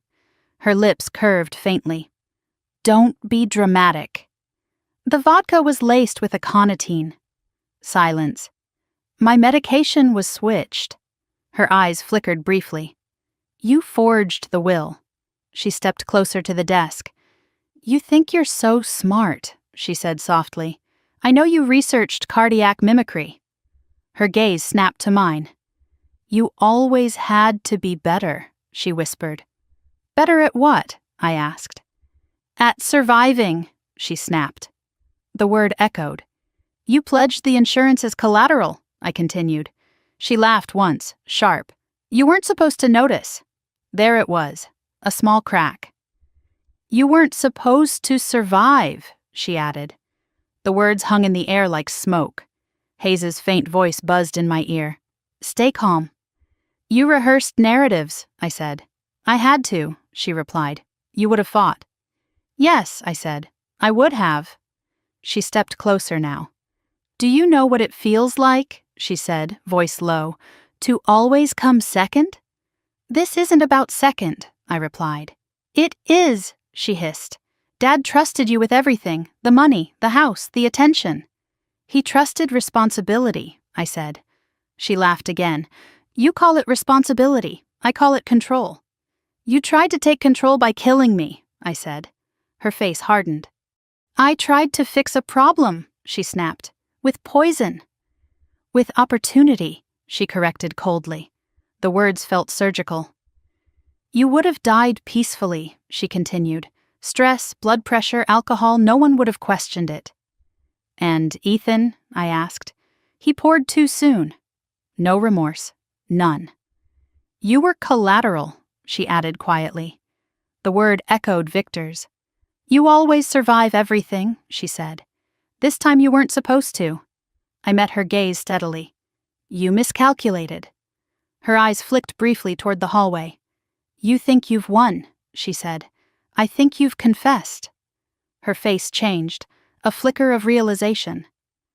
The front door opened behind her. Footsteps. Hayes's voice, no longer distant. "Madison Thompson, you're under arrest for conspiracy to commit murder, financial fraud, identity theft, and related federal offenses." She turned slowly. Agents filled the doorway. Her shoulders stiffened. For a second she looked at me, not with anger, not with regret, with disbelief. "You set me up," she said. "No," I replied quietly. "You built it yourself." They cuffed her without resistance. As they led her toward the door, she stopped once more. "You always win," she whispered. I didn't answer. Because this wasn't winning, it was ending something that should never have started. The door closed behind them. Snow fell steadily outside. Inside, the house felt quieter than it had in days. Not empty, not hollow, just still. The war in my family had moved from shadows into evidence. And this time, she didn't control the narrative. This time, it was on record. The interrogation room was colder than I expected. Not physically, emotionally. Gray walls, metal table bolted to the floor. A camera in the upper corner blinking red. Madison sat with her hands cuffed in front of her, posture straight, chin lifted like she was attending a board meeting instead of facing federal charges. I watched from behind the two-way mirror. Hayes and Ruiz entered without rushing. They sat across from her, placed a recorder on the table, and began. "Madison Thompson," Hayes said calmly, "you understand you're being recorded." "I want a lawyer," she replied immediately. "You'll have one," Ruiz said. "Before that, we're offering you the opportunity to clarify certain facts." Madison leaned back slightly. "There's nothing to clarify," she said. Ruiz slid a printed transcript across the table, highlighted in yellow. "You weren't supposed to survive." Madison's eyes flicked down for half a second. Then back up. "You recorded me," she said, almost impressed. "Yes," Hayes replied. She inhaled slowly. Context matters, she said. Then give us context, Ruiz replied. Madison glanced toward the mirror. For a split second I thought she knew I was there, but she couldn't, could she? You're twisting a private argument, Madison said. My sister has always been dramatic. Hayes didn't blink. You researched aconitine, he said, for 2 months. Silence. You logged into her attorney system from your apartment, Ruiz added. Twice. Madison's jaw tightened. You switched her prescription medication, Hayes continued. Your fingerprints are on the bottle. She exhaled sharply. You can't prove that, she said. We can, Ruiz replied calmly. Hayes slid another sheet forward. Bank transfers, gambling transactions, offshore accounts, $400,000 owed. Madison stared at the numbers. Financial stress doesn't equal murder, she said. No, Hayes agreed, but financial stress combined with poison and a forged will does. Madison's composure flickered for the first time. You don't understand, she said quietly. Help us, Ruiz replied. She laughed once, hollow. Help you? She said. You think this is about you? Hayes leaned forward slightly. Tell us what it's about. She hesitated. For the first time, her hands trembled slightly against the metal cuff. She always had everything, Madison said. Your sister? Ruiz asked. Yes. She had discipline, Hayes said. She had responsibility. She had attention, Madison snapped. Dad worshipped her. I watched through the glass, my chest steady. He trusted her, she continued. He gave her control of the finances, the house, the paperwork. Because you left, Ruiz said quietly. I needed space, Madison shot back. You needed money, Hayes corrected. Silence. Madison looked at the table again. You don't know what it feels like, she said, to always be the second choice. This isn't about childhood, Hayes replied. It is, she insisted. It's always been. Ruiz folded her hands calmly.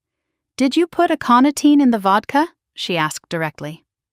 Madison looked up slowly. No. Did you switch her medication? Hayes asked. No. Did you alter the will? Ruiz asked. Silence. Her breathing changed slightly. I asked about probate timelines, she said carefully. That's not illegal. You impersonated your sister, Hayes said. I sent an email, she corrected. That's not murder. Hayes slid the enhanced security image across the table. Her figure, baseball cap, entering Whitaker's office at 2:23 in the morning. Madison's lips parted. That's not clear, she said. It's you, Ruiz said quietly. Silence again. Through the glass, I watched her posture shift, not collapse, recalculate. You don't have proof I poisoned anything, she said finally. Hayes leaned back slightly. Victor Russo does. That name landed harder than anything else. Her eyes flashed. He's lying, she said immediately. He's cooperating, Ruiz corrected. He's protecting himself, Madison shot back. Yes, Hayes agreed. And you're protecting yourself. Madison's jaw clenched. You don't get it, she whispered. Then explain, Ruiz said. Madison looked toward the mirror again. For a brief second, her gaze felt like it pierced through the glass. She always survives, she said softly. The words were barely audible. And this time? Hayes prompted. Madison's lips trembled. I just needed one thing to work, she said. There it was. Not a full confession, but not denial. You needed her to die, Ruiz said gently. Madison's eyes snapped up. No, she said quickly. I needed the pressure to stop. By eliminating her, Hayes replied.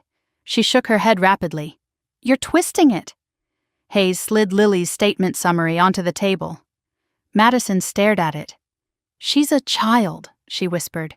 She heard you say insurance clears fast, Ruiz said. She misheard. She heard you say once Riley's gone, Hayes continued. Madison's composure cracked. She wasn't supposed to be part of this, she said. The room went silent. Ruiz leaned forward slightly. Part of what? She asked softly. Madison froze. The realization hit her face too late. Part of this. Hayes's voice stayed level. Part of the plan? Madison's breathing quickened. I didn't mean... You didn't mean for Ethan to drink it, Ruiz said. Madison closed her eyes briefly. That wasn't supposed to happen, she whispered.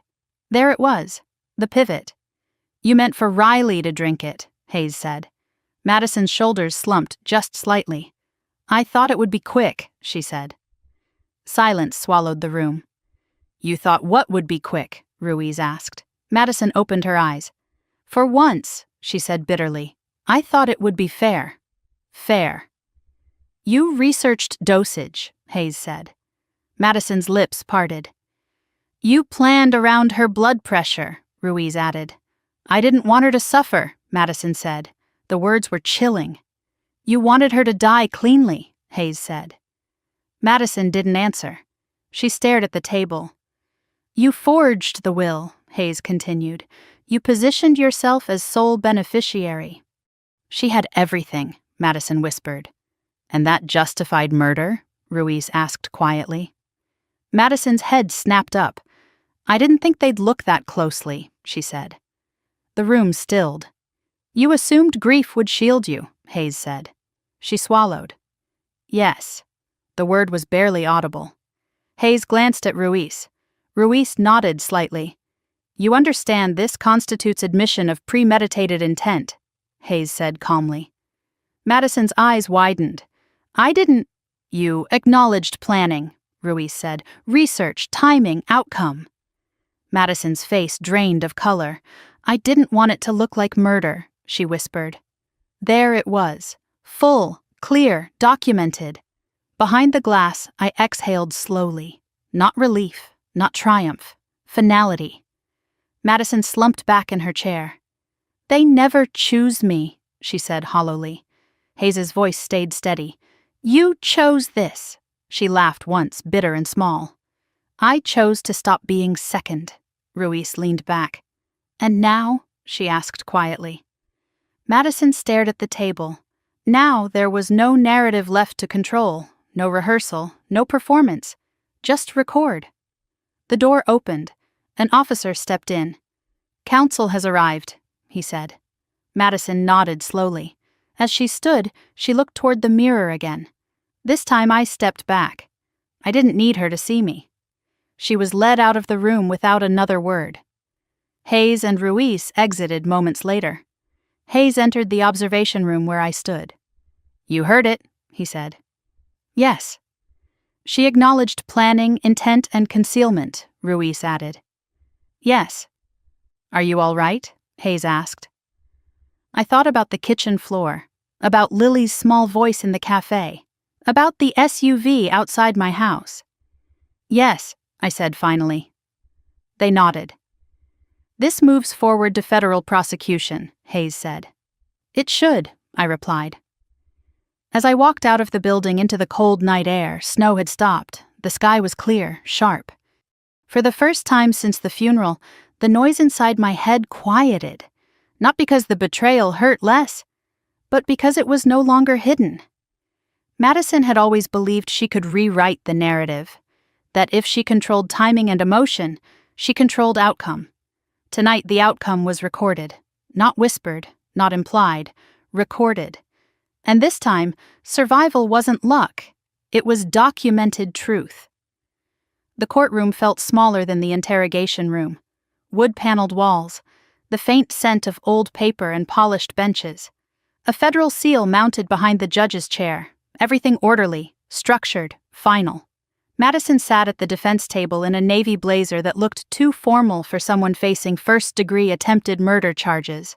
Her wrists were uncuffed now, her posture was straight, composed. I sat behind the prosecution team, hands folded in my lap, listening to the quiet murmur of spectators settling into place. Ethan was beside me.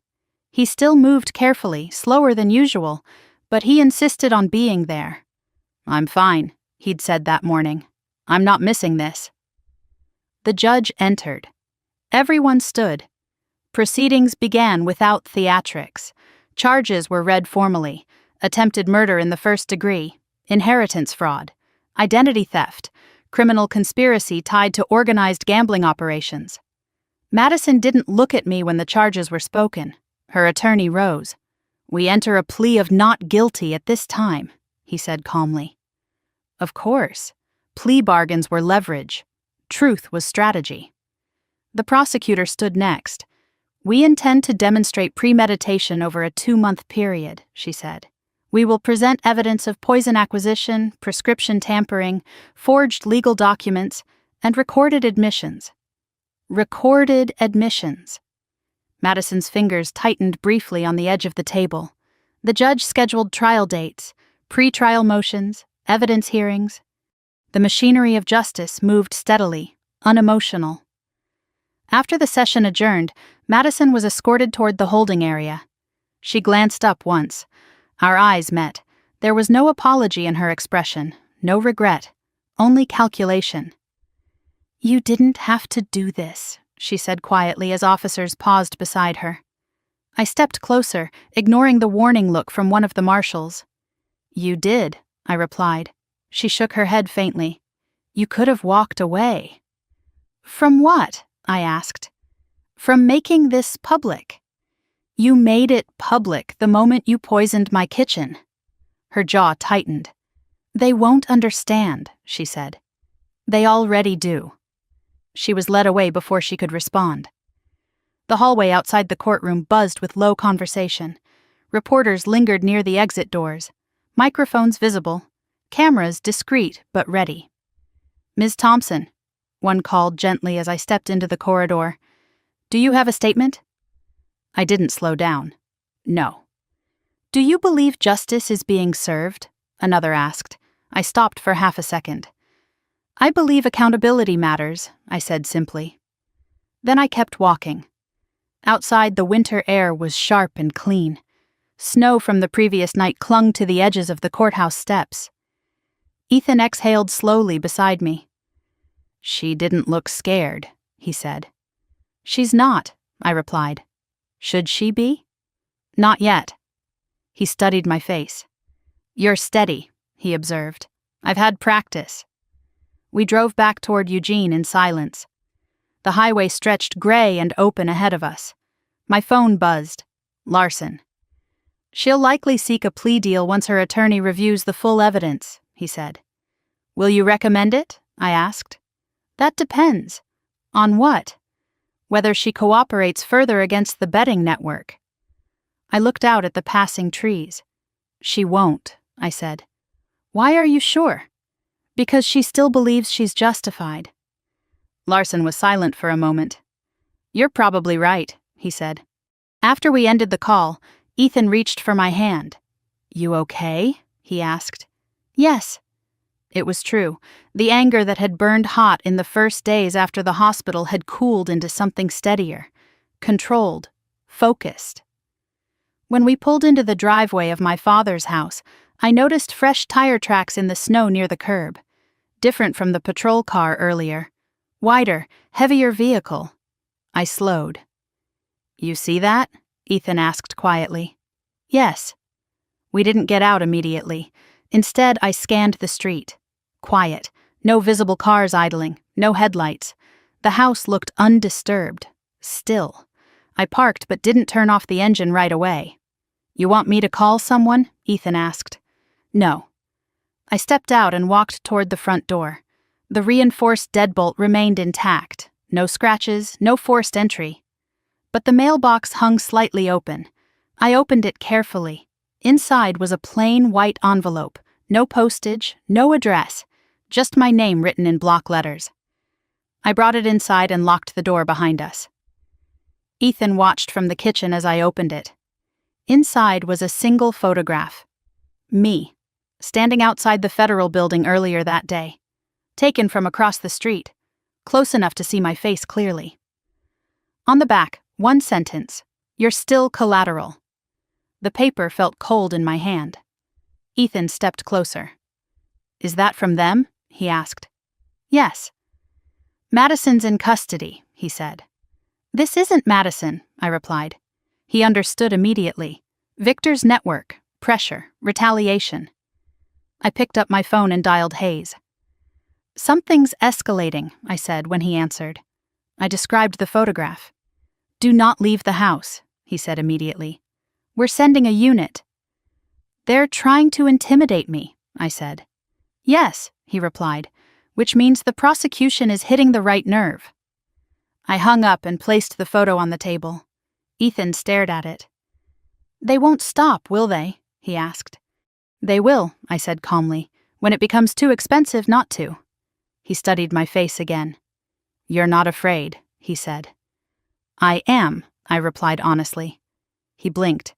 "But fear doesn't decide," I added. Snow began falling again outside the window. Soft. Quiet. I walked into the study and placed the photograph beside the forged will. 2 attempts to control outcome. 2 failures. My father's framed photo sat on the desk, his eyes steady even in still image. "If either of you ever try to destroy the other over money, you've already lost," his words echoed. Madison had lost long before the courtroom, before the vodka, before the forged email. She had lost when fairness became entitlement, when entitlement became justification. A knock sounded at the door. Federal agents. They photographed the envelope, collected fingerprints, installed temporary surveillance across the street. "We'll increase patrol frequency," Hayes said quietly. "This is intimidation, not execution," he added. "They're testing reaction." "They won't get panic," I replied. He nodded. "That's good," he said, "because they expect it." After they left, the house felt heavy again, not with fear, with awareness. I sat at the kitchen table where Ethan had collapsed weeks earlier. The tile still looked new where it had been replaced. I ran my fingers along the grout line. "This is bigger than family," Ethan said quietly. "Yes." "But it started there." "Yes?" He exhaled slowly. "You could have ignored it," he said. "I couldn't," I replied, "because ignoring it would have meant accepting it, and acceptance would have meant teaching Lily something dangerous. That betrayal is survivable only if you stay silent." The snow outside thickened. The streetlights flickered on. I picked up the photograph again. "You're still collateral. They were wrong. Collateral implies expendable, replaceable, negotiable. I wasn't any of those." I walked to the window and looked out at the falling snow. The quiet didn't mean peace. Not yet. The trial would come. More evidence, more pressure, more attempts to rattle me. But tonight, the house was secure. The locks were reinforced. The truth was documented. Madison's confession recorded. The network exposed. The intimidation acknowledged. They thought survival was accidental. It wasn't. It was choice.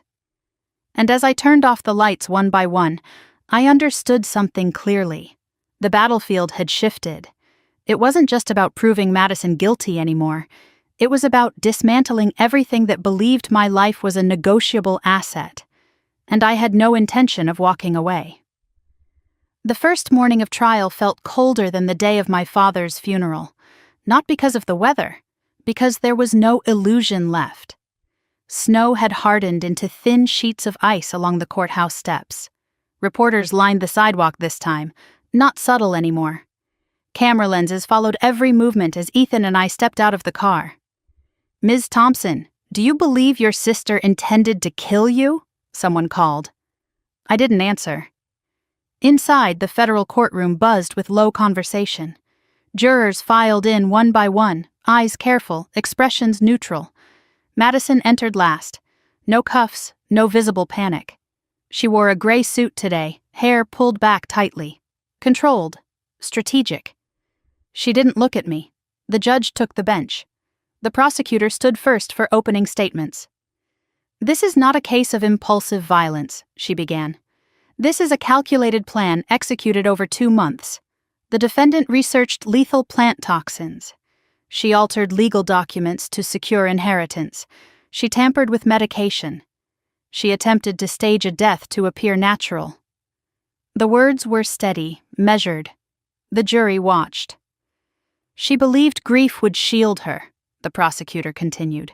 She believed family would cloud suspicion. She was wrong. Madison's attorney rose next. "This is a tragedy fueled by misunderstanding," he said calmly. "Financial stress does not equal murder. Research does not equal action. We ask you to consider reasonable doubt." Reasonable doubt. I had lived in doubt for weeks. Now it had a courtroom. The prosecution called its first witness, Dr. Karen Holloway. She walked to the stand with quiet composure. "Dr. Holloway," the prosecutor began, "did you examine the defendant's sister's prescription medication?" "Yes," she replied. "What did you find?" "The medication had been replaced with a stronger hypotensive agent not prescribed to Ms. Thompson." "And the effect, if combined with alcohol?" "It could result in severe hypotension, cardiac arrhythmia, or death." The courtroom was silent. "Was this substitution accidental?" "No." Madison's attorney stood. "Doctor, is it possible a pharmacy error occurred?" Dr. Holloway held steady. "No. The imprint codes did not match the prescription. This was deliberate substitution." Next came the pharmacy manager. Surveillance footage played on a monitor. Madison visible near the prescription counter, lingering, waiting. Her attorney objected. "Being present is not tampering," he argued. The judge allowed the footage. The jury watched carefully. I watched Madison's face, still controlled, still steady. Victor Russo was called next. He walked into the courtroom in a dark suit that didn't hide the sharpness in his eyes. He took the oath without hesitation. "State your relationship to the defendant," the prosecutor asked. "I facilitated sports betting transactions," he replied. "Did the defendant owe money to your organization?" "Yes." "How much?" "Approximately $400,000. Murmurs rippled through the gallery. "Did she discuss her sister's inheritance?" "Yes." "Did she pledge a life insurance payout as collateral?" "Yes." Madison's attorney rose sharply. "This witness is a criminal seeking leniency." Victor didn't look rattled. "I am cooperating," he said calmly. "Did she describe a plan?" the prosecutor asked. "Yes." "What did it involve?" "Poisoning vodka, swapping medication, altering legal documents to ensure asset transfer." The courtroom held its breath. "Did she express intent for her sister to die?" the prosecutor asked. Victor didn't hesitate. "Yes." Madison's attorney stepped forward. "You expect this jury to believe you over a grieving sister?" he said sharply. Victor met his gaze. "I expect them to believe evidence." The prosecutor then played the audio recording from my father's study. Madison's voice filled the room. "You weren't supposed to survive." The words landed like a hammer. I kept my eyes forward. Madison's face remained composed, but her fingers curled tightly around the edge of the table. She always survives everything. This time she wasn't supposed to. Her voice echoed again. The jury shifted in their seats. The prosecution called Lily's father next. He described Madison's erratic behavior. Late-night phone calls, financial panic, statements about becoming rich before Christmas. The defense tried to frame it as stress, overwhelm, misinterpreted frustration. But the layers were too structured, too aligned. The prosecutor concluded the day with the enhanced security footage from Harold Whitaker's office. 2:23 in the morning. Madison entering the building, 8 minutes inside, the forged will displayed beside the original. The jurors leaned forward. The defense objected again. Speculation, circumstantial. The judge overruled. When court recessed for the day, I felt something shift, not relief, momentum. Madison was escorted out without speaking. Outside, the air felt sharper. Reporters waited again. "Ms. Thompson, do you feel vindicated?" "No," I said quietly. Vindication implied satisfaction. This was not that. Ethan walked beside me slowly. "You held steady," he said. "So did you," I replied.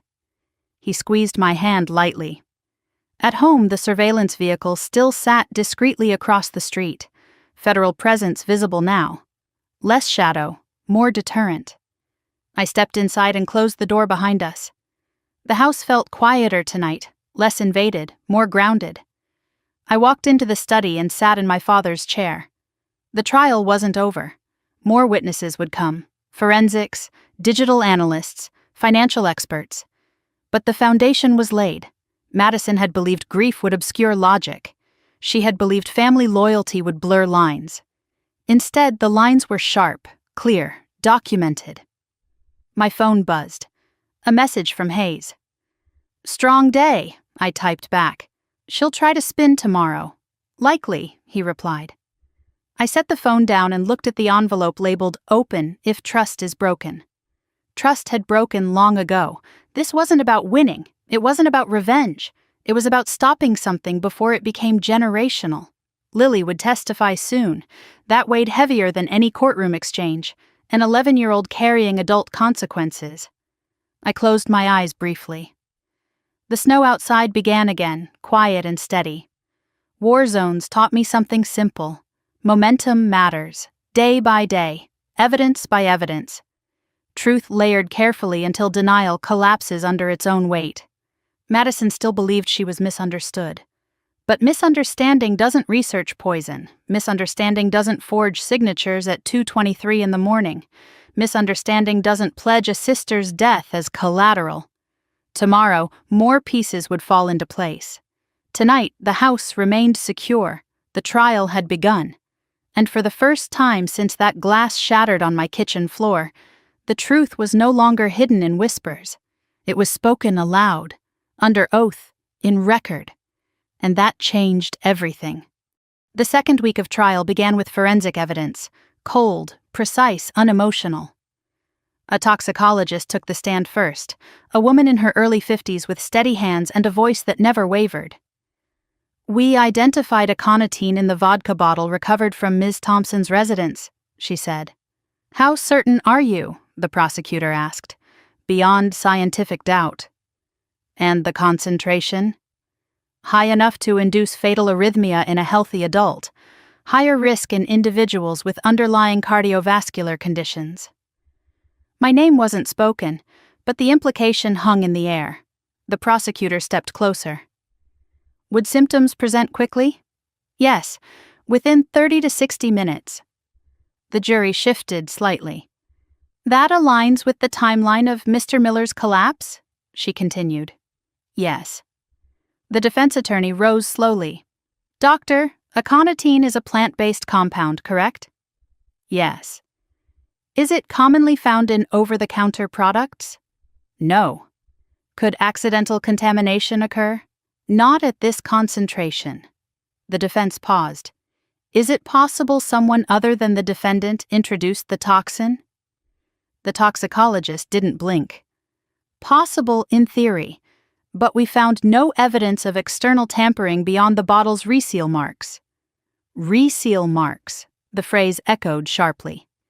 Next, the prosecution called a digital forensic analyst. He projected screen captures onto a large monitor. Search history, dosage thresholds, cardiac mimicry, symptoms resembling natural heart failure. The timestamps were clear. 2 months before the funeral. Multiple sessions. The analyst zoomed in on a specific search term. "How to mask poison as heart attack." A quiet ripple moved through the gallery. "Whose device?" the prosecutor asked. "Registered to Madison Thompson." The defense stood immediately. "Is it possible someone else used her laptop?" "Yes," the analyst admitted. "Is there evidence someone else did?" "No." The analyst clicked again. Login records from Whitaker's office server. IP address traced to Madison's apartment in Seattle. 2 separate entries. Late night, 2:23 in the morning. Duration, 8 minutes. The forged will appeared side by side with the original. The jury leaned forward. "Can you confirm file alteration?" the prosecutor asked. "Yes." "Was the metadata altered to conceal authorship?" "Yes." "Successfully?" "No." The defense tried again. "Is IP tracing 100% accurate?" "It is highly reliable within narrow geographic margins." "Meaning?" "Meaning the login originated from that apartment." Madison stared at the table, still composed, but quieter now. The prosecution rested its forensic portion and called Ethan. My chest tightened as he stood slowly and walked to the witness stand. He moved carefully, still not fully recovered. "State your name," the prosecutor said. "Ethan Miller." "Do you recall the evening of your collapse?" "Yes." "What did you consume?" "Vodka, from a bottle Madison gave Riley." "Who opened it?" "I did." "Why?" "I poured a glass before Riley could." "And what happened next?" "About 40 minutes later, my heart started racing. I felt dizzy. Then I collapsed." "Did you notice anything about Madison's behavior?" Ethan glanced toward the defense table. "She was watching Riley," he said. "Watching how?" "Like she was waiting." "For what?" "For Riley to drink first." The courtroom felt tight. The defense attorney stood. "Mr. Miller, you were under stress. Is it possible your perception was distorted?" "No." "Is it possible you misinterpreted concern as something else?" "No." "Do you dislike the defendant?" Ethan didn't hesitate. "I don't dislike her," he said, "but she tried to kill the woman I love." Silence. The defense shifted tone. "Is it true you and Riley discussed inheritance concerns before the funeral?" "Yes." "Did you stand to benefit financially from her father's estate?" "Yes." The implication hung. "But not from her death," Ethan added calmly. The defense fell quiet. After Ethan stepped down, the prosecution called Dr. Holloway again to clarify the medication swap. Photographs of the pill bottles were displayed. Imprint codes enlarged. Original prescription versus substituted drug. "Would combining this substituted medication with alcohol increase risk?" the prosecutor asked. "Yes," Dr. Holloway replied. "Dramatically." "And the defendant was aware of Miss Thompson's condition?" "Yes." The defense objected to speculation, sustained, but the jury had heard enough. Mid-afternoon, the prosecution played the audio recording again. Madison's voice. "I thought it would be quick. I didn't want her to suffer. You weren't supposed to survive." Her words filled the courtroom, heavier now after the forensic foundation. The defense approached the bench, whispered exchange. Then cross-examination began. Ms. Thompson was emotionally overwhelmed, the defense argued to the jury. These statements reflect frustration, not intent. They replayed a smaller segment of the recording. "You always survive everything." They tried to frame it as sibling rivalry, resentment, emotional venting, but then the prosecutor replayed the full admission. "I didn't think they'd look that closely." The room fell silent again. When court recessed, I remained seated for a moment. The weight of the day pressed in. Ethan touched my shoulder lightly. "You okay?" he asked. "Yes." It wasn't numbness. It was clarity. Outside the courthouse, reporters pushed closer. "Ms. Thompson, do you believe the evidence is overwhelming?" I didn't answer. I walked past them without stopping. In the car, Ethan exhaled slowly. "She can't talk her way out of this," he said. "No," I replied. But I knew something else. Madison still believed she was justified. That belief made her unpredictable. Back home, I checked the perimeter automatically. The federal surveillance vehicle remained in position. No new tire tracks in the snow, no envelopes in the mailbox. Inside, the house felt steady. I sat in the study and opened my father's notebook. He had once written something in the margin of a page about finances. Money reveals character faster than crisis. He'd underlined reveals. The trial was revealing more than evidence. It was exposing entitlement, jealousy, calculation. I closed the notebook and leaned back in the chair. "Tomorrow," Lily would testify. The thought tightened something in my chest. An 11-year-old shouldn't have to define truth in a federal courtroom. But truth doesn't wait for age. My phone buzzed. A message from Hayes. "Defense strategy shifting toward diminished responsibility," I typed back. She knew exactly what she was doing. He replied, "That's what we're proving." I set the phone down. Snow continued falling outside, steady and quiet, layer upon layer. Like the evidence, layer upon layer. The first week of trial had built structure. The second week was sealing it. Madison had believed in timing, believed that grief would blur scrutiny, believed that family loyalty would override logic. But evidence doesn't grieve. It doesn't hesitate. It doesn't forget. As I turned off the lights and prepared for bed, I understood something clearly. The trial wasn't just about proving poison. It was about dismantling the narrative she built around fairness. Fairness doesn't involve aconitine. Fairness doesn't involve forged wills. Fairness doesn't involve rehearsed cover stories whispered to a child. Tomorrow would be harder, because tomorrow wouldn't involve lab reports. It would involve Lily. And children don't rehearse as well as adults. They tell the truth, even when it hurts. Lily wore a pale blue sweater 2 sizes too big for her. Her feet barely touched the floor when she sat in the witness chair. The judge had allowed her to testify from a smaller side room connected by closed-circuit video to reduce stress. A child advocate sat beside her, hands folded calmly in her lap. On the monitor in the courtroom, Lily's face appeared magnified and fragile at the same time. Madison stared at the screen without blinking. The prosecutor's voice softened. "Lily, can you tell us how old you are?" 11, she replied quietly. "And do you understand the difference between telling the truth and telling a lie?" "Yes." "What happens when someone lies?" "They get in trouble," she said simply. The prosecutor nodded gently. "Did you ever hear your mom talk about your Aunt Riley?" Lily's fingers twisted the hem of her sweater. "Yes." "What did she say?" Silence stretched for a second. "She said insurance clears fast," Lily said. The courtroom went still. "Did she say anything else?" the prosecutor asked. "She said once Aunt Riley's gone, probate clears faster." The word probate sounded strange coming from an 11-year-old. "Did she say that more than once?" the prosecutor asked. "Yes." "Who was she talking to?"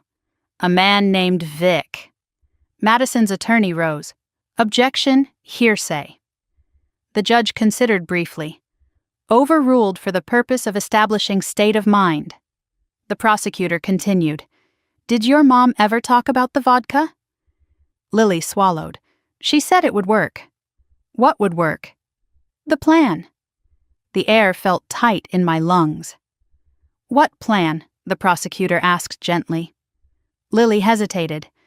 "She said if Aunt Riley died, everything would belong to us," she whispered. Madison's attorney stood again. "Objection." The judge allowed the answer. "Did your mom tell you to say anything if someone asked about the vodka?" the prosecutor asked. "Yes." "What did she tell you?" "She said to say I didn't see anything." The room was silent, except for the faint hum of the ventilation system. "Did you see anything?" the prosecutor asked. "Yes." "What did you see?" "I saw her holding the bottle in the kitchen before she gave it to Aunt Riley." Madison's jaw tightened. "Did she open it?" the prosecutor asked. "I don't know," Lily replied, "but she had it out of the bag." The prosecutor nodded. "Did your mom ever talk about Aunt Riley's medicine?" Lily nodded slowly. "She said alcohol would make it worse." The prosecutor paused. "Did she say what would happen?" "She said it would look natural." The words landed harder than anything else that morning. The defense attorney approached the podium slowly. "Lily," he began softly, "do you love your mom?" "Yes." "Very much?" "Yes." "Do you want her to get in trouble?" Lily's eyes filled slightly. "No." "Is it possible you misunderstood what she was saying?" he asked gently. Lily shook her head. "She practiced what to say," Lily said quietly. "Practiced?" he repeated. "Yes. She said if police asked, I should say we didn't see Aunt Riley much." The defense paused. "You've been talking to Aunt Riley a lot lately, haven't you?" he asked carefully. "Yes." "And she's upset with your mom?" "Yes." "Could it be that you're trying to protect your aunt?" Lily's small hands clenched. "I'm telling the truth," she said. The defense softened his tone. "Do you remember the exact words your mom used?" "Yes." What were they? Lily took a breath. She said she always survives everything. This time she won't. The courtroom felt like it exhaled all at once. The defense attorney stepped back. No further questions. On the monitor, Lily looked smaller somehow. The prosecutor thanked her gently. The screen went dark. Madison didn't move. Her face remained expressionless. But her eyes were different now, not disbelief, exposure. After Lily's testimony, the prosecution called a forensic accountant. Charts filled the screen. Gambling transactions, interest accumulation, payment deadlines. Was there urgency? The prosecutor asked. Yes, the accountant replied. Significant financial pressure. Did that pressure increase in the month before the funeral? Yes. The defense tried to frame it as desperation, emotional strain. But desperation paired with poison becomes intent. When court recessed, I remained seated for a moment longer than usual. Ethan squeezed my hand. She was brave, he said quietly. Yes. Outside, the sky had cleared. The air felt thinner. Reporters asked fewer questions today. They had their headline. Child testifies against mother in poisoning trial. I hated that sentence. Back home, I sat in the study and stared at the snow-covered yard. Lily's voice echoed in my head. She said it would look natural. She practiced what to say. She always survives everything. This time she won't. Children don't fabricate legal language. They repeat what they hear. My phone buzzed. Hayes. That was powerful, I typed back. She shouldn't have had to do it. He replied, but she did. I set the phone down. The house felt heavier tonight. Not from fear, from consequence. Madison had involved her child in rehearsed deception. That fact hurt more than the poison. I walked into the kitchen and ran my fingers along the counter. The tile had been replaced where Ethan collapsed, a visible seam in the flooring. Scars remain even after repair. Later that evening, I received a notification. The defense was filing a motion to suppress Lily's testimony, claiming coaching, manipulation. Predictable, I wasn't surprised. Madison would attempt to protect herself even if it meant discrediting her own daughter. Snow began falling again, quiet and steady, layer upon layer, like truth, layer upon layer. Tomorrow, the prosecution would play the full recording again. Frame it beside the forensic data, seal it tight. Madison had believed children were liabilities. Instead, Lily became clarity. As I turned off the lights and headed upstairs, I paused at the hallway photo of Madison and me as kids. We were standing in snow, arms linked, smiling. No resentment visible, no entitlement. Just two sisters surviving loss together. I touched the edge of the frame lightly. Somewhere along the way, survival became competition. Competition became resentment. Resentment became calculation. Calculation became poison. And now it was evidence. Lily had told the truth, not because she wanted to hurt her mother, but because she understood something instinctively. Truth stops damage. Silence lets it grow. As I lay in bed that night, the quiet outside felt different, less tense, more settled. The trial was nearing its final turn. The layers were complete. Madison could deny. She could rationalize. She could claim misunderstanding. But she couldn't erase the recording. She couldn't erase the digital trail. And she couldn't erase her daughter's voice repeating what she had said in the dark. The jury had heard it. Under oath, without drama, without embellishment, just fact. And sometimes, fact is louder than fury. The defense began its case with a psychologist. He adjusted his glasses, smoothed the front of his suit jacket, and spoke in careful, measured tones. Madison Thompson was under extraordinary financial and emotional distress, he said. Chronic stress can impair judgment. The defense attorney nodded encouragingly. Can financial desperation cause someone to research extreme scenarios without intent to act? He asked. Yes, the psychologist replied. Research does not equal execution. The jury listened. Is it possible she was fantasizing rather than planning? The attorney continued. Yes. Individuals under pressure may explore catastrophic thinking patterns. Catastrophic thinking. The phrase sounded clinical, detached. The prosecutor rose slowly. Doctor, are you aware that aconitine was physically present in a vodka bottle at the defendant's sister's home? Yes. Are you aware that the defendant's fingerprints were found on the substituted medication bottle? Yes. Are you aware of the recorded statement in which the defendant said, "You weren't supposed to survive"? The psychologist hesitated slightly. Yes.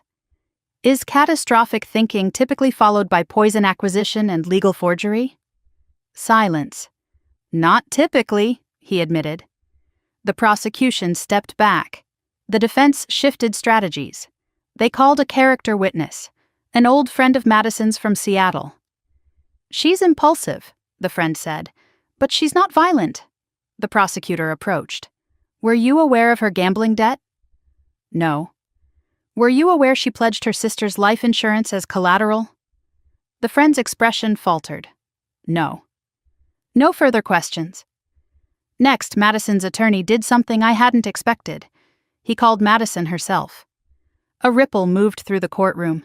She walked to the stand without hesitation, swore the oath, sat straight, calm, controlled.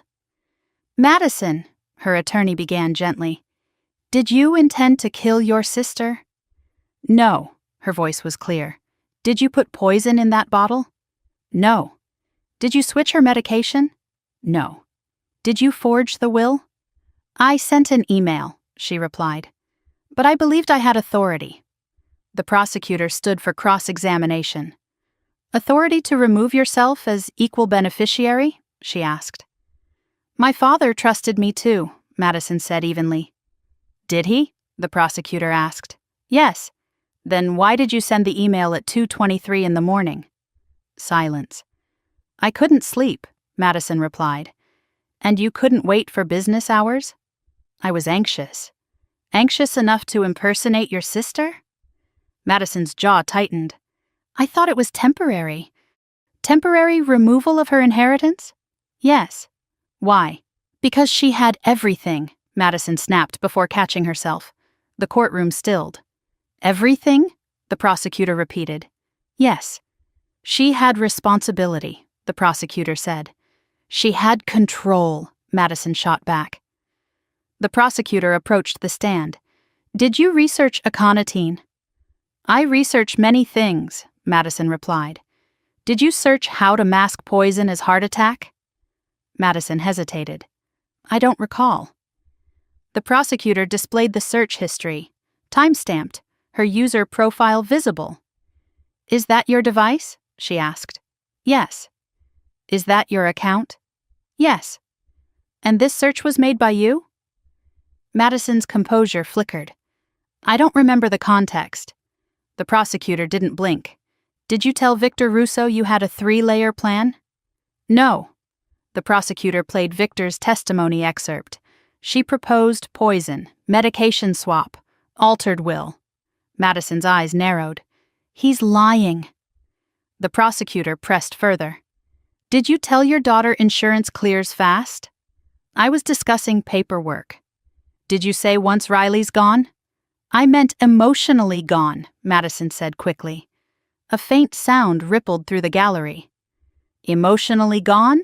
The prosecutor repeated. Yes. You also said she always survives everything. This time she won't. What did you mean by that? Madison's hands clenched. I was angry. Angry enough to stage a death? No. Angry enough to pledge her life insurance as collateral? Silence. I didn't think she'd actually die, Madison said quietly. The words hung in the air. You didn't think she'd actually die? The prosecutor repeated. I thought it would scare her, Madison said. With poison? The prosecutor asked. I didn't know the dosage would be that strong. You researched dosage thresholds, the prosecutor replied. Madison's voice rose slightly. I was under pressure. From gambling debts? the prosecutor asked. Yes. $400,000? Yes. And you believed your sister's death would resolve that pressure? Silence. I believed the insurance would, Madison said finally. The courtroom went silent. The prosecutor stepped back. No further questions.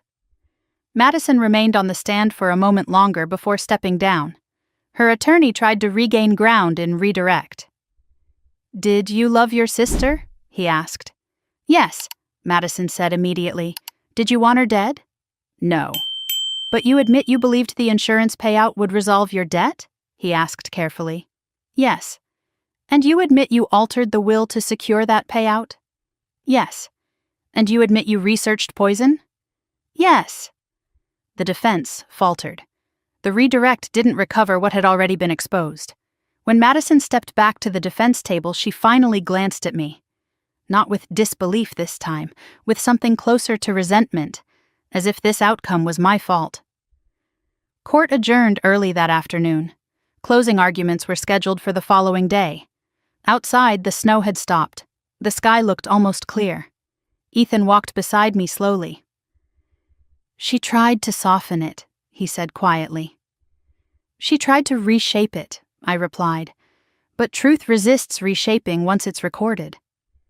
At home, I stood in the kitchen for a long time. The counter looked ordinary again.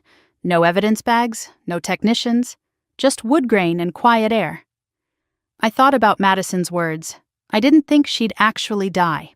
As if death were a variable, as if poison were a negotiation tool. My phone buzzed. Hayes. She admitted knowledge and intent indirectly. Jury saw it, I typed back. She still believes she's justified. He responded. That's not a defense. I set the phone down and walked into the study. The original will remain on the desk, untouched, unaltered, my father's signature steady across the bottom. I ran my fingers lightly over the ink. He had trusted both of us once. That was the part that hurt most, not the money, not the property, the trust. As night settled in, I sat by the window watching snow melt slowly under the streetlights. Tomorrow would bring closing arguments, summaries, final framing, but the core had already been exposed. Madison had admitted altering the will, admitted believing insurance would resolve her debt, admitted researching poison.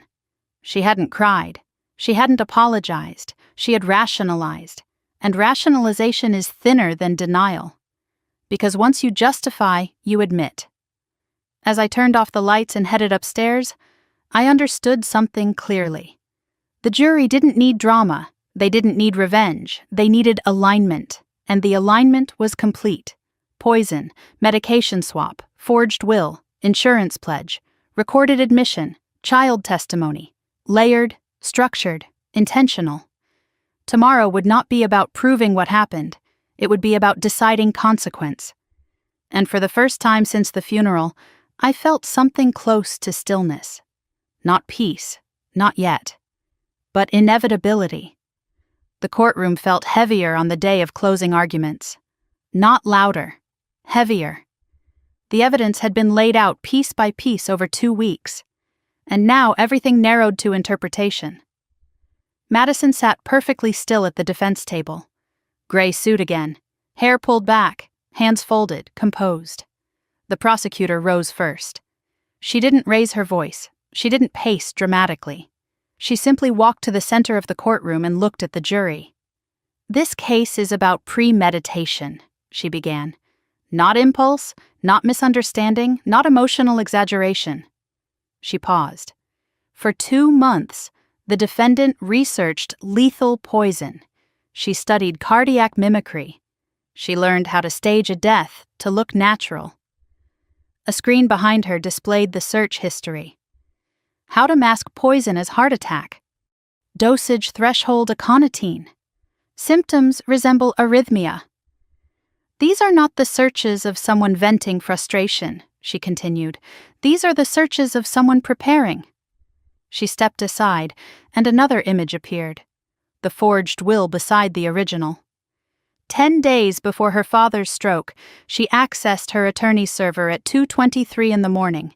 She impersonated her sister. She removed her as beneficiary. The prosecutor let that sink in.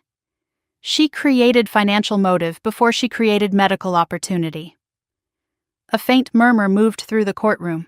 She clicked the remote again. The vodka bottle. Reseal marks visible. Forensic toxicology confirmed aconitine in that bottle. Not accidental, not environmental. Introduced. Then the medication photos appeared, imprint codes, swapped tablets. She replaced her sister's prescribed medication with a stronger hypotensive agent. She faced the jury directly. She layered her plan. Her voice remained steady. Poison in the vodka, medication to amplify vulnerability, forged will to secure inheritance, insurance pledged as collateral to resolve a $400,000 gambling debt. The number hung in the air. She believed grief would protect her. She believed timing would shield her.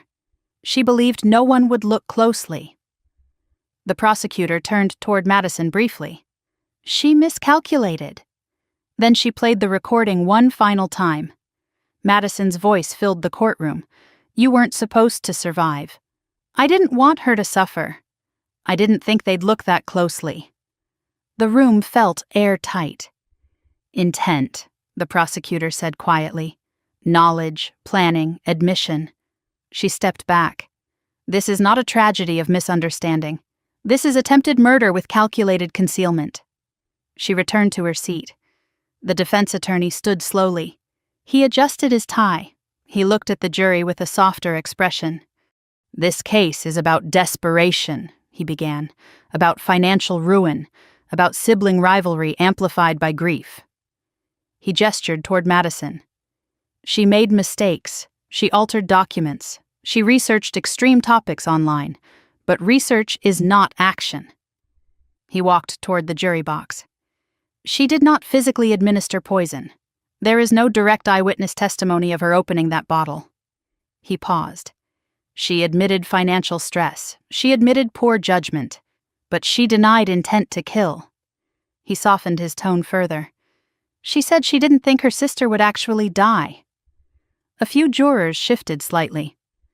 That is not premeditated murder, he said. That is catastrophic thinking under pressure. He looked back at Madison. She loved her sister. She panicked. She made reckless decisions. But reckless is not the same as murderous. He returned to his table. The judge gave instructions to the jury. Burden of proof, reasonable doubt, elements of attempted murder.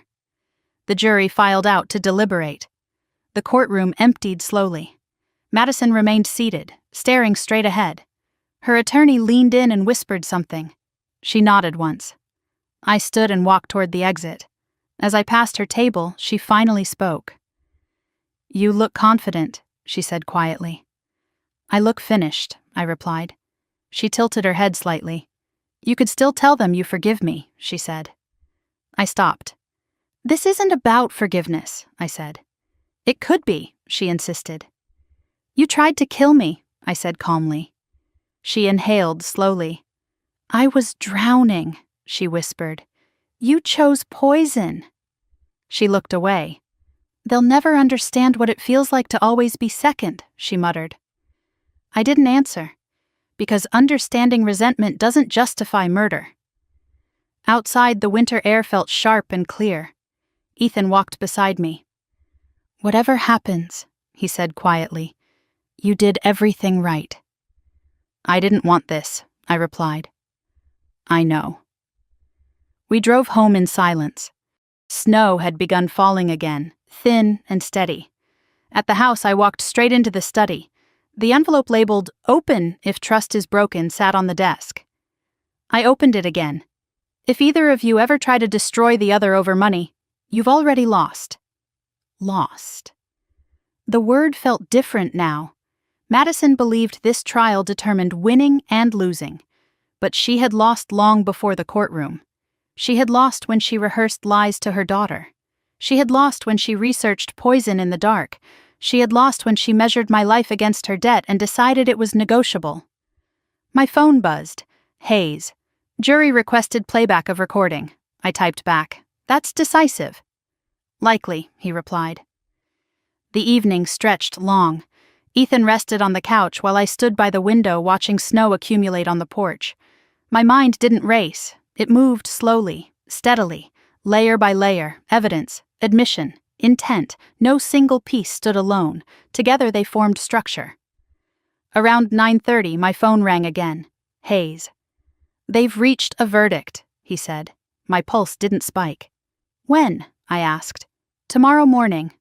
I ended the call and stood still for a moment. Ethan looked up. It's done? He asked. Tomorrow. He nodded. I walked into the kitchen and ran my hand along the counter where the vodka had once stood. The tile seam still visible. A scar. Scars don't disappear. They integrate. That night I slept for the first time without waking to phantom sounds. No imagined footsteps. No imagined engines idling outside.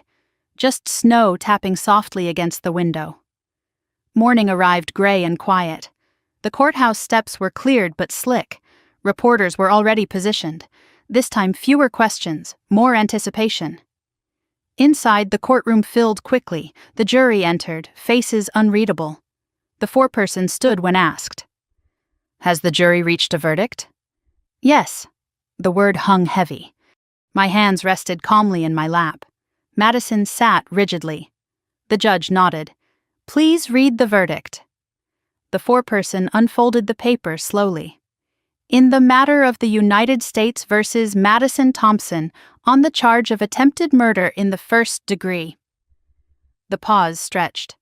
I didn't look at Madison. I looked straight ahead and waited. In the matter of the United States versus Madison Thompson on the charge of attempted murder in the first degree, we find the defendant guilty. The word didn't echo. It landed.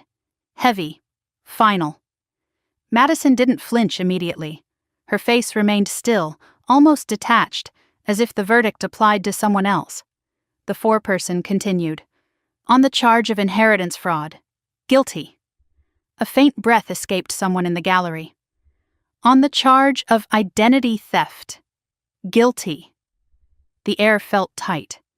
On the charge of criminal conspiracy. Guilty. Each word stacked on the last, layer upon layer, like the evidence had.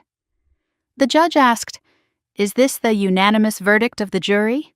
Yes, the foreperson replied. Madison's composure cracked then, not dramatically, not theatrically, but in the smallest visible way. Her shoulders dipped half an inch, her fingers tightened around the edge of the defense table. No tears, no outburst, just a quiet collapse of control. I remained seated, still. Ethan's hand found mine and squeezed once. The judge thanked the jury for their service and scheduled sentencing for the following month. Court adjourned. Madison stood slowly as marshals approached. She looked at me for the first time since the verdict was spoken. You think this makes you safe? She asked quietly.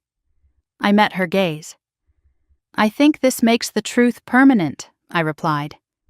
She shook her head faintly. You always survive everything, she whispered again. And you always choose the wrong battlefield, I said. She was led away without further resistance. Outside the courthouse, reporters surged forward. Ms. Thompson, do you feel justice has been served? Justice? Such a clean word for something so messy. I feel accountability has been delivered, I said calmly. And your sister? She made her choices. I didn't say more, because nothing else mattered. The sky above Portland was clear that afternoon. The snow had stopped. The air felt thin and cold. Ethan exhaled slowly beside me. It's over, he said. No, I replied quietly. It's concluded. There's a difference. Back home, the house felt different. Not lighter, not brighter. Different. The study didn't feel like a war room anymore. The kitchen didn't feel like a crime scene. They felt like rooms again. I stood in the doorway of my father's bedroom for a moment. The bed still neatly made, his sweater folded over the chair. Loss had been the beginning of this chain, not the motive. the catalyst. My phone buzzed. Hayes. Sentencing likely between 25 and 30 years given federal guidelines, I typed back. Understood, he added. She may address the court before sentencing. I set the phone down. I didn't know whether I wanted to hear that. The next weeks passed in a quiet rhythm. Physical therapy appointments for Ethan, paperwork finalization with Whitaker, insurance corrections, the forged will officially nullified, the original reinstated, the house legally secured. Federal agents continued investigating the betting network. Victor testified further in sealed proceedings. His cooperation earned him reduction. Madison refused any plea agreement. She insisted on appealing. She insisted she had been misunderstood. Lily visited once with her father. We baked cookies in the kitchen. She didn't ask about court. She didn't ask about prison. She asked if snow always falls this quietly here. Yes, I told her. She watched flakes gather on the porch railing. I don't want to be angry like Mom, she said softly. You don't have to be, I replied. The day of sentencing arrived under a gray sky. I chose not to attend in person. Ethan asked me twice if I was sure. I'm sure, I said. I didn't need to see her hear the number. I already knew the outcome. Hayes called mid-morning. 28 years, he said. I closed my eyes briefly. Federal custody. Any statement? I asked. Yes, I waited. She said she never meant for Ethan to get hurt, Hayes continued, and that she only wanted what was fair. Fair, the word again. Did she apologize? I asked. No. I nodded slowly, though he couldn't see it. Thank you, I said. When I ended the call, the house felt still, not triumphant, not relieved. Still. Ethan stood in the doorway. It's done, he said softly. Yes. I walked into the study and sat in my father's chair. The envelope labeled "Open if trust is broken" lay open on the desk. If either of you ever try to destroy the other over money, you've already lost. Madison had lost. But not to me, to herself, to entitlement, to resentment left unattended too long.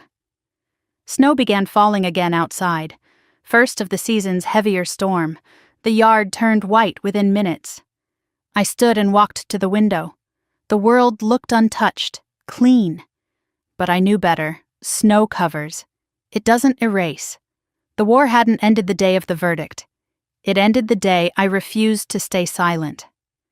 I thought back to the kitchen floor, to the shattered glass, to Ethan's pulse racing under my fingers, to Madison standing in the doorway asking if I had drunk any. She had built 3 layers of protection, poison, medication, forgery. She had calculated my vulnerability. She had misjudged my resilience. I turned away from the window and walked through the house slowly. Room by room, kitchen, living room, study, bedroom, each space carried memory, but none carried fear anymore. My phone buzzed once more. A news alert. Sister sentenced in elaborate funeral poisoning plot. I deleted it without opening. This wasn't a headline. It was a lesson. Blood does not guarantee loyalty. Money does not guarantee security.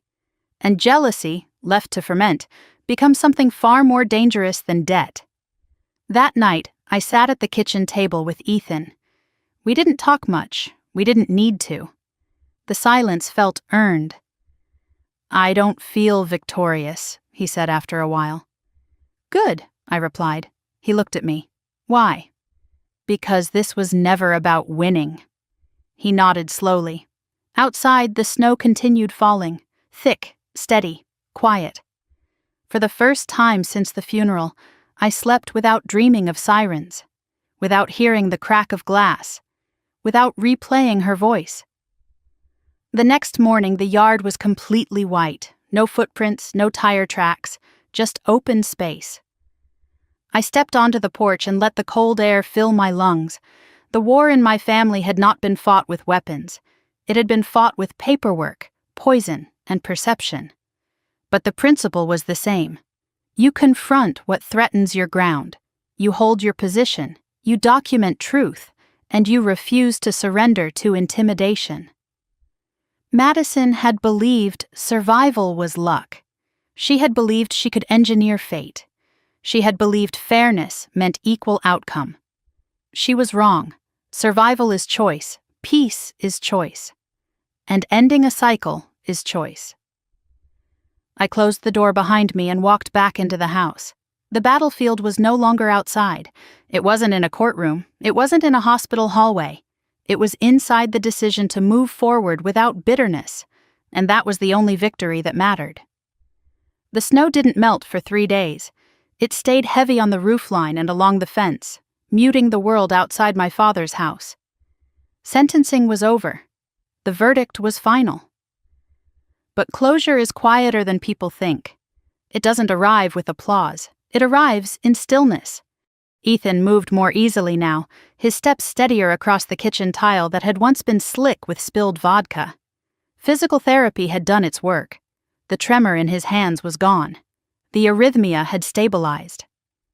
"You keep checking the locks," he said one morning, watching me secure the back door again. "I know," I replied. "You don't have to anymore." I nodded, but habit lingers longer than threat. Federal agents had reduced their visible presence. The unmarked SUV across the street disappeared 2 days after sentencing. Hayes called once to confirm the betting network had been dismantled in multiple states. "Victor provided names we didn't expect," he said. "It's expanding." "Good," I replied. The intimidation had stopped. No more envelopes in the mailbox. No more blurred photos left at my door. Pressure disperses when accountability locks in. I sat in the study later that afternoon with my father's notebook open in front of me. He had always written in clean, narrow print. Short sentences, no wasted words. One page caught my attention again. Resentment compounds faster than interest.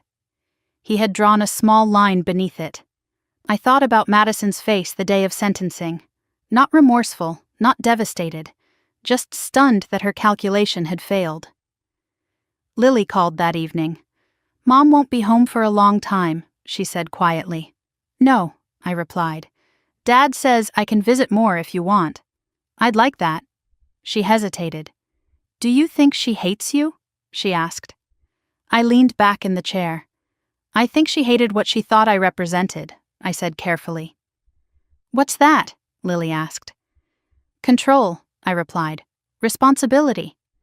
"She always said you were the favorite," Lily said. I closed my eyes briefly. "Being trusted isn't the same as being favored," I said. Lily was quiet for a moment. "I don't want to be angry," she said again. "You don't have to be," I replied. That night, after the call ended, I walked into the kitchen and ran my hand along the counter again. The tile seam had faded into the pattern, still visible if you knew where to look. Scars don't disappear. They integrate. Ethan came up behind me and wrapped his arms around my waist. "You're somewhere else," he said softly. "Just thinking," I replied. "About her?" "Yes." "Regret?" he asked. I considered the word carefully. "No," I said. "Anger?" "Less than before." He rested his chin lightly against my shoulder. "Then what?" "Understanding." He was quiet. "She didn't start with poison," I said slowly. "She started with comparison." "And that turned into entitlement," he said. "Yes." "And entitlement turned into justification." "Yes." He exhaled softly. "Money amplifies what's already there," he said. I nodded. Outside, the snow shifted slightly in the wind. The world didn't feel fragile anymore. It felt recalibrated. A week later, I visited the cemetery alone. My father's headstone was dusted with frost. I brushed it away gently with my glove. "I handled it," I said quietly, though no one was there to hear. Handled it. That phrase used to mean control. Now it meant clarity. Madison had believed I always survived everything. She had been right. But survival isn't luck. It's attention. It's pattern recognition. It's refusing to ignore the moment something feels wrong. I stood there longer than I intended. Not grieving the verdict, grieving the sister I once had. There is a difference between accountability and satisfaction. I felt the first, not the second. When I returned home, the house felt warm. Ethan was in the living room assembling a bookshelf he'd ordered. "You're rebuilding," I said lightly. He smiled faintly. "Feels appropriate." We worked in silence for a while. The sound of screws tightening into wood felt grounding, constructive. Later that evening, Hayes called again. "She filed an appeal," he said. "I expected that." "It won't change the conviction," he added. "I know." There was a pause. "You've been steady through all of this," he said. "Steady isn't the same as untouched," I replied. He understood. After the call, I walked to the window. The snow had begun to thin along the edges of the yard, patches of dark earth breaking through. Truth does that. It melts what was covering something else. A week later, Lily visited again. We baked cookies and burned the first batch because she insisted on turning the oven too high. She laughed, really laughed. The sound filled the kitchen in a way nothing else had. "Mom always said you don't need anyone," she said at one point. I paused. "That's not true," I replied. "Then why did she think you'd be fine without her?" I considered that carefully. "Because she believed independence meant isolation," I said. "Does it?" Lily asked. "No." She nodded slowly. As she left that evening with her father, she hugged me tightly. "I'm glad you didn't die," she whispered. I held her a second longer than usual. "So am I." After they drove away, I stood in the driveway watching the taillights fade. The air felt lighter now, not because the damage had disappeared, because it had been named. Accountability does that. It gives shape to harm, and once harm has shape, it can be contained. That night, Ethan and I sat by the fireplace. He looked at me thoughtfully. "Do you miss her?" he asked. I didn't answer immediately. "I miss who she was," I said finally, "not who she became." "No." He nodded. "Jealousy is quiet," he said, "until it isn't." Yes. Madison's resentment had fermented in silence. It hadn't exploded. It had calculated, layered, structured. That was the most dangerous part. She hadn't acted in rage. She had acted in strategy. The difference matters. As the weeks passed, life settled into routine. Work resumed. Physical therapy appointments ended. The betting network case moved forward in federal court, separate from Madison's. Victor would likely serve less time. Deals are currency in that world. I didn't dwell on it. My part was done. One evening, as I locked the back door, I realized something small but significant. I wasn't checking it twice anymore. I wasn't scanning the street before turning off the lights. I wasn't replaying the night Ethan collapsed. The body learned safety slowly. Mine had begun. I walked into the study and sat in my father's chair one last time before closing the notebook and placing it back in the safe. Resentment compounds faster than interest. He had known. Maybe not the specifics, but the principle. Jealousy unattended grows roots. Roots break foundations. The snow outside finally began to melt completely. The yard returned to brown earth. Ordinary, unremarkable. Peace doesn't look dramatic. It looks like unlocked shoulders. It looks like uninterrupted sleep. It looks like a house that feels like a home again. Madison would spend decades confined by walls she built herself. I would not. And that difference wasn't revenge. It was choice. The war in my family had ended not with shouting, not with collapse, but with documentation, with truth spoken under oath, with evidence layered until denial had nowhere left to stand. Survival is not winning. It is continuing, and continuing without bitterness. That is the real work. That is the real ending. And for the first time since the funeral, I felt ready to step forward without looking back. The first time I slept through the night without waking to phantom sirens, I almost didn't trust it. Morning light filtered through the curtains softly, pale and quiet, without the sharp jolt of adrenaline that had defined the weeks after Ethan collapsed. No racing heartbeat, no immediate mental inventory of locks and windows. Just silence. Ethan was already awake, standing in the kitchen, pouring coffee. "You look different," he said when I walked in. "How?" "Like you're not waiting for something." I leaned against the counter. "I'm not," I said. The house felt settled now. Not tense, not braced. The reinforced locks were still there, but they felt like precautions, not barricades. Outside, the last of the snow had melted into dark patches of wet earth. Early spring light lingered longer in the evenings. The world kept moving forward whether we were ready or not. Madison had been transferred to a federal correctional facility 2 states away. Appeals filed, motions pending. But the verdict stood. 28 years, 28 winters she wouldn't see freely. I didn't feel satisfaction when I thought about that number. I felt distance.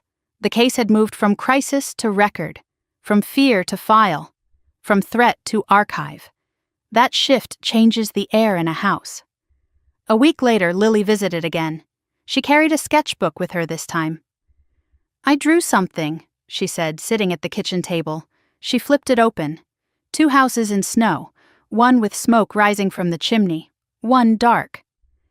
"Which one is which?" I asked gently. "This one's yours," she said, pointing to the lit one. "And the other?" She shrugged slightly. "Mom says prison is temporary," she said. "Prison is long," I replied carefully. "She says you overreacted." The words didn't sting anymore. "She can say that," I said. "But that doesn't change what happened." Lily nodded slowly. "I don't want to be like that," she said. "You're not," I replied. "Sometimes I feel mad at you," she admitted quietly. "For what?" "For telling," I didn't interrupt. "But I also feel mad at her," she continued, "for making it happen." "That's normal," I said. She traced a line across the paper with her finger. "Do you hate her?" she asked. The question lingered. "No," I said finally. "Hate keeps you connected in a way I don't want to be." She looked up at me. "What keeps you connected?" "History," I said. "Not emotion." She considered that for a moment, then nodded. We baked again that afternoon. No burnt cookies this time. The kitchen smelled warm and sweet instead of sterile and tense. Memory can be reclaimed. It just takes repetition. After Lily left, Ethan and I sat on the porch steps watching the sunset. "You've changed," he said quietly. "Everyone changes," I replied. "Not like this." I knew what he meant. The sharp vigilance that had defined my movements since the funeral had softened. Not disappeared, softened. "You can't live in battle stance forever," he added. "No," I agreed. I thought about the way Madison had described me in court. She always survives everything. She had meant it as resentment. But survival is not aggression. It's attention. It's restraint. It's refusing to let someone else's instability dictate your posture. The following week I received a letter. Return address: Federal Correctional Institution. I stared at it for a long moment before opening it. Madison's handwriting was unchanged. Sharp loops, confident strokes. "Riley, you always needed to be right. I hope you're happy now. You've destroyed everything. There was no apology, no accountability, just accusation. You could have chosen family over pride." I folded the letter carefully and placed it back in the envelope. Destroyed everything. The words didn't take root. She had destroyed something long before the courtroom. I didn't write back. There was nothing to clarify. That evening I walked through the house slowly. The study felt like a room again. Not a strategy hub. The kitchen felt like a place to cook. Not a crime scene. The bedroom felt like rest, not vigilance. I paused at the hallway photo of Madison and me as children. Snow piled high behind us, our faces flushed with cold. For a moment, I let myself feel the loss. Not the loss of money, not the loss of shared inheritance, the loss of a version of her that existed before comparison overtook connection. Grief is different from anger. It's quieter, softer, and it doesn't demand action, it demands acknowledgement. I touched the frame lightly and kept walking. The next morning, Hayes called again. "Appeal was formally filed," he said. "Expected," I replied.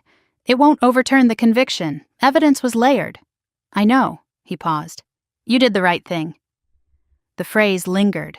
Right doesn't always feel good. It feels necessary. After the call, I drove to the cemetery again. The frost was gone this time. Green shoots were beginning to push through the soil around my father's headstone. Seasons don't pause for family drama. They cycle. "I ended it," I said quietly, not triumphantly, just factually. The wind moved lightly through the trees. No answer came. None was needed. When I returned home, Ethan was assembling a new dining table. "You're nesting," I teased. He smiled faintly. "Reclaiming," he corrected. "Yes, reclaiming." Later that afternoon, I sat at the kitchen table and opened a blank notebook. Not my father's. Mine. I wrote one sentence. "Blood does not guarantee loyalty." I paused, then wrote another. "Jealousy ignored becomes entitlement." And another. "Survival is not victory. It is opportunity." The words didn't feel like a lesson. They felt like clarity. Lily would grow up knowing what happened. She would have to decide how to carry it. But she would also know that silence is not protection. Silence is erosion. The sun set earlier that evening than I expected. Spring light shifting again. The house glowed softly from within. I stepped outside and locked the door once, not twice. Once it held. The street was quiet.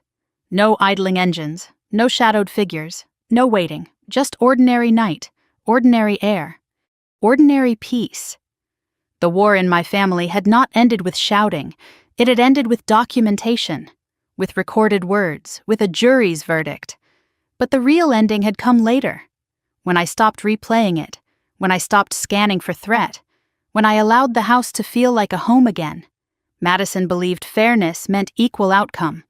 She never understood that fairness is rooted in accountability, not entitlement, and accountability is rarely comfortable. But it is clean. That night, as I turned off the last light and climbed the stairs, I realized something simple. I no longer carried her voice in my head. The echo had faded, the snow had melted, the battlefield had closed. And what remained was not revenge, not triumph, just space, space to move forward, space to breathe, space to choose something different. That is what survival becomes when it is no longer under attack. It becomes freedom. And freedom, once reclaimed, does not need to shout. It just exists. I didn't attend the sentencing hearing in person.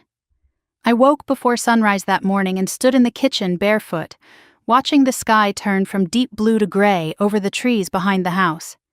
The air felt different than it had on the day of the verdict. Quieter, less charged.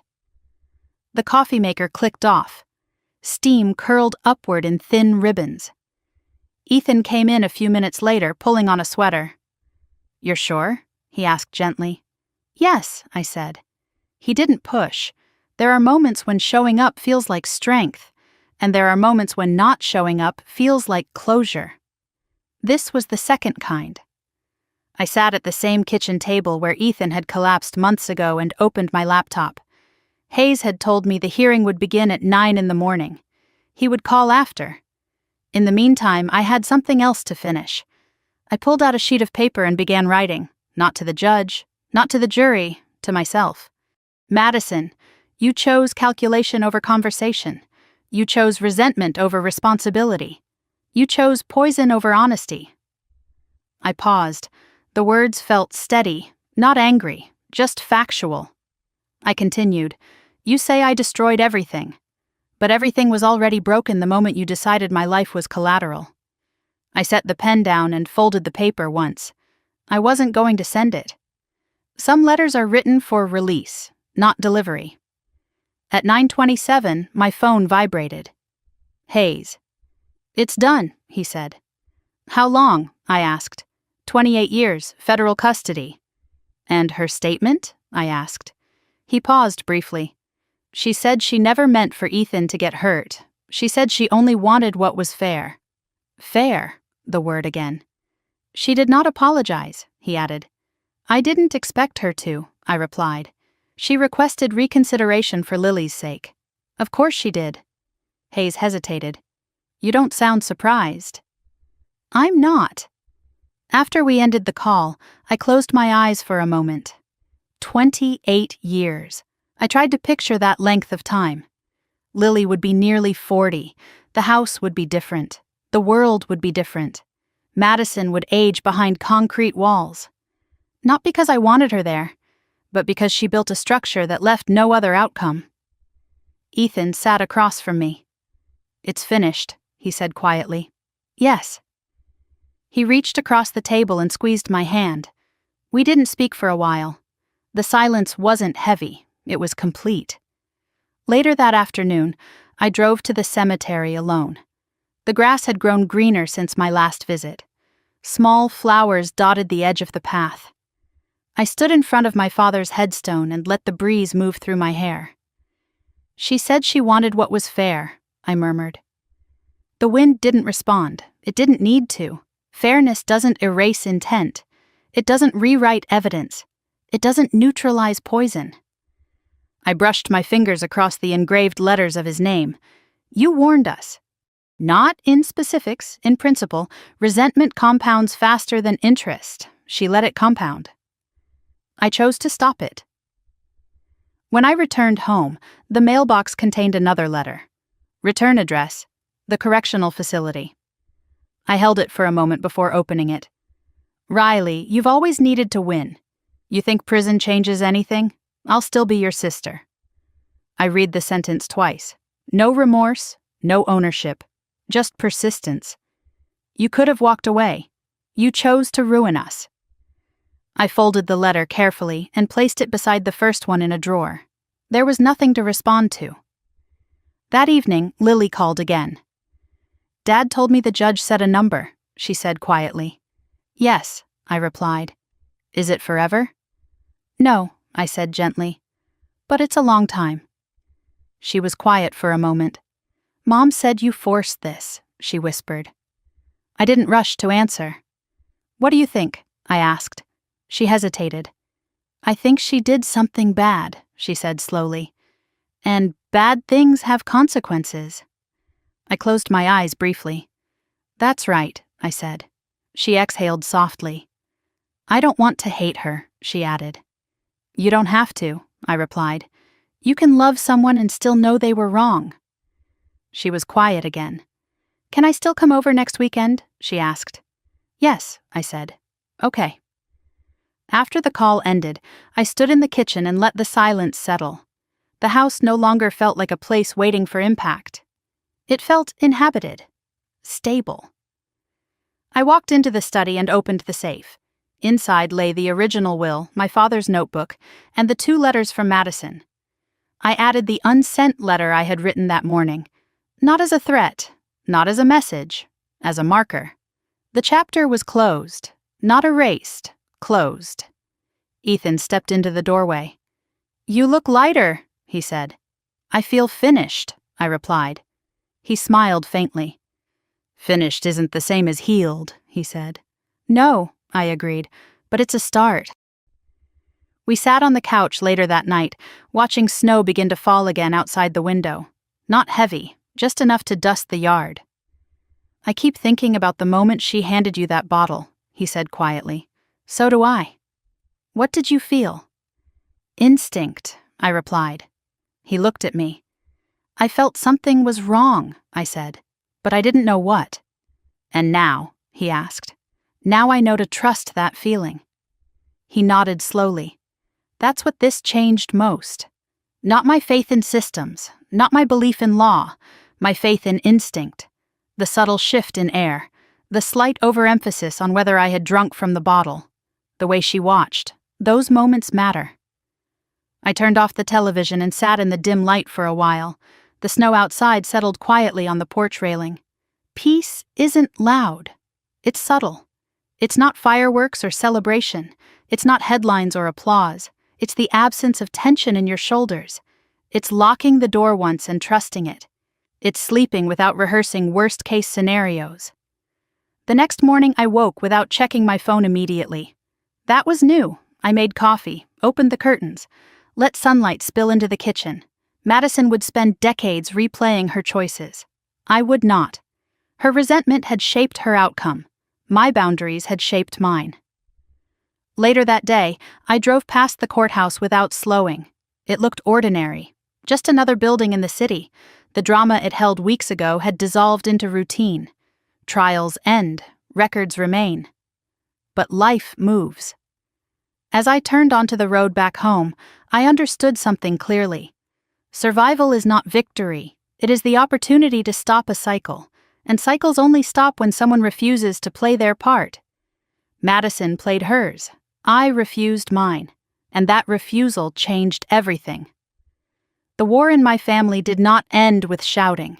It ended with documentation, with testimony, with a verdict spoken clearly into record. But my peace began somewhere else. It began the moment I chose not to respond to her last letter, not to argue, not to defend, not to reopen the wound. Silence in that moment wasn't avoidance. It was boundary. And boundaries are stronger than revenge. That night, as I locked the door and turned off the lights, I didn't look over my shoulder. I didn't replay the hospital. I didn't replay the courtroom. I simply walked upstairs and slept. For the first time in months, without dreaming of poison. The first warm day of spring arrived without announcement. No snow, no frost, just sunlight pouring through the kitchen window and the sound of birds settling in the trees behind the house. I stood at the sink, rinsing coffee from my mug, and realized I hadn't thought about poison in days. That felt like progress. Ethan stepped out onto the porch with a box of old paperwork we had finally decided to shred. Bank statements, insurance copies, court transcripts. "Ready?" he asked. "Yes." We fed the papers through the shredder one stack at a time. The machine hummed steadily, reducing months of fear into thin, harmless strips. There's something symbolic about watching documents disappear. Not denial, completion. When the box was empty, Ethan leaned back in the porch chair and exhaled. "It's strange," he said, "how loud everything felt, and now it's quiet." "Loud doesn't last," I replied. "But consequences do." He nodded slowly. The house behind us didn't feel like evidence anymore. It felt like inheritance in the truest sense. Not money, not insurance, not property, responsibility. My father had trusted me with more than a will. He trusted me to protect what mattered. I thought about Madison sitting in a cell somewhere far from Oregon. Concrete walls, narrow windows, structured days. I no longer imagined her pacing or plotting. I imagined routine, reality, time doing what it always does, moving forward without asking permission. Lily arrived that afternoon with a backpack and a tentative smile. "I brought my sketchbook," she said. "Show me," I replied. We sat at the kitchen table where months ago the world had tilted sideways. She flipped through pages of mountains and trees and houses with smoke rising from chimneys. "You draw a lot of windows," I observed. "I like light," she said simply. I smiled. "That's good." She looked up at me carefully. "Dad says you're not angry anymore." I considered that. "I'm not living in anger," I said. "That's different," she nodded. "Mom writes me," she added quietly. "I know. She says you don't understand her." I didn't rush to answer. "Understanding someone doesn't mean excusing them," I said finally. Lily absorbed that slowly. "Will she ever come back?" she asked. "Yes," I said. "But by then you'll be grown." She looked down at her drawing. "I don't want to be bitter," she whispered. "You won't be," I said. "Bitterness grows when you feed it. You don't have to." We baked cookies again, laughter rising easily this time. The kitchen felt like a place for warmth instead of tension. Later, after Lily left, I walked into the study one last time. The safe door stood open. Inside lay my father's notebook and the original will. I picked up the notebook and read the line I had memorized months ago. Resentment compounds faster than interest. He had written it like a financial truth. It turned out to be a life truth. Madison's resentment had compounded quietly for years. Mine had stopped the moment I chose not to carry it forward. That's the difference. Ethan leaned against the doorframe. "You're saying goodbye to the battlefield," he said. "Yes." He stepped closer. "You didn't win," he added gently. "No," I agreed. "I survived." "And you stopped it," he said. "Yes." Stopping something destructive is quieter than winning. It doesn't come with applause, it comes with space. Space to breathe, space to sleep, space to choose differently. That night, as the sun dipped behind the trees, I sat on the porch alone. The air smelled like damp earth and new growth. I thought about the moment Madison handed me the bottle after our father's funeral. She had called it a peace offering. Peace doesn't come in glass bottles. Peace comes in boundaries. Peace comes in truth spoken under oath. Peace comes in refusing to normalize betrayal. I no longer replayed the scene with anger. I replayed it with clarity. Her eyes had been too intent, her questions too pointed. "Did you drink any?" Instinct had whispered before evidence shouted. That instinct saved my life. If there is one thing I carry forward, it is that. Trust the quiet voice before the crisis forces you to listen. I don't hate my sister. Hate would tether me to her. I don't feel victorious. Victory implies someone had to lose. This was never about scorekeeping. It was about ending a cycle of jealousy that had been building since childhood. Money amplified it, but it didn't create it. What created it was comparison left unchallenged. If you've ever felt like the responsible one, if you've ever carried the weight while someone else blamed you for standing upright, if you've ever been told you were lucky simply because you endured, you understand this story. Survival is not arrogance, boundaries are not cruelty, and accountability is not revenge. It is protection, protection of your life, your peace, your future. Madison believed fairness meant equal distribution regardless of behavior. She never understood that fairness includes consequence. Blood does not guarantee loyalty. Family does not guarantee safety. And sometimes the battlefield isn't a desert overseas. Sometimes it's a kitchen after a funeral. The war ends the moment you refuse to participate in destruction. I stood from the porch and locked the door once. Not twice. Once. The house felt warm behind me, stable, alive. I turned off the lights and walked upstairs. As I lay in bed, I didn't see a courtroom, I didn't hear a verdict, I didn't hear glass shattering, I heard quiet. And that quiet felt earned. If this story stayed with you, if it reminded you of a moment when you had to choose boundaries over blood, I'd like to hear it. Leave a comment. Tell me where you drew your line. And if you're still standing after something that tried to break you, stay here. Subscribe. Because sometimes surviving isn't the end of the story. It's the beginning of choosing differently. And that choice, every single time, is what keeps us free.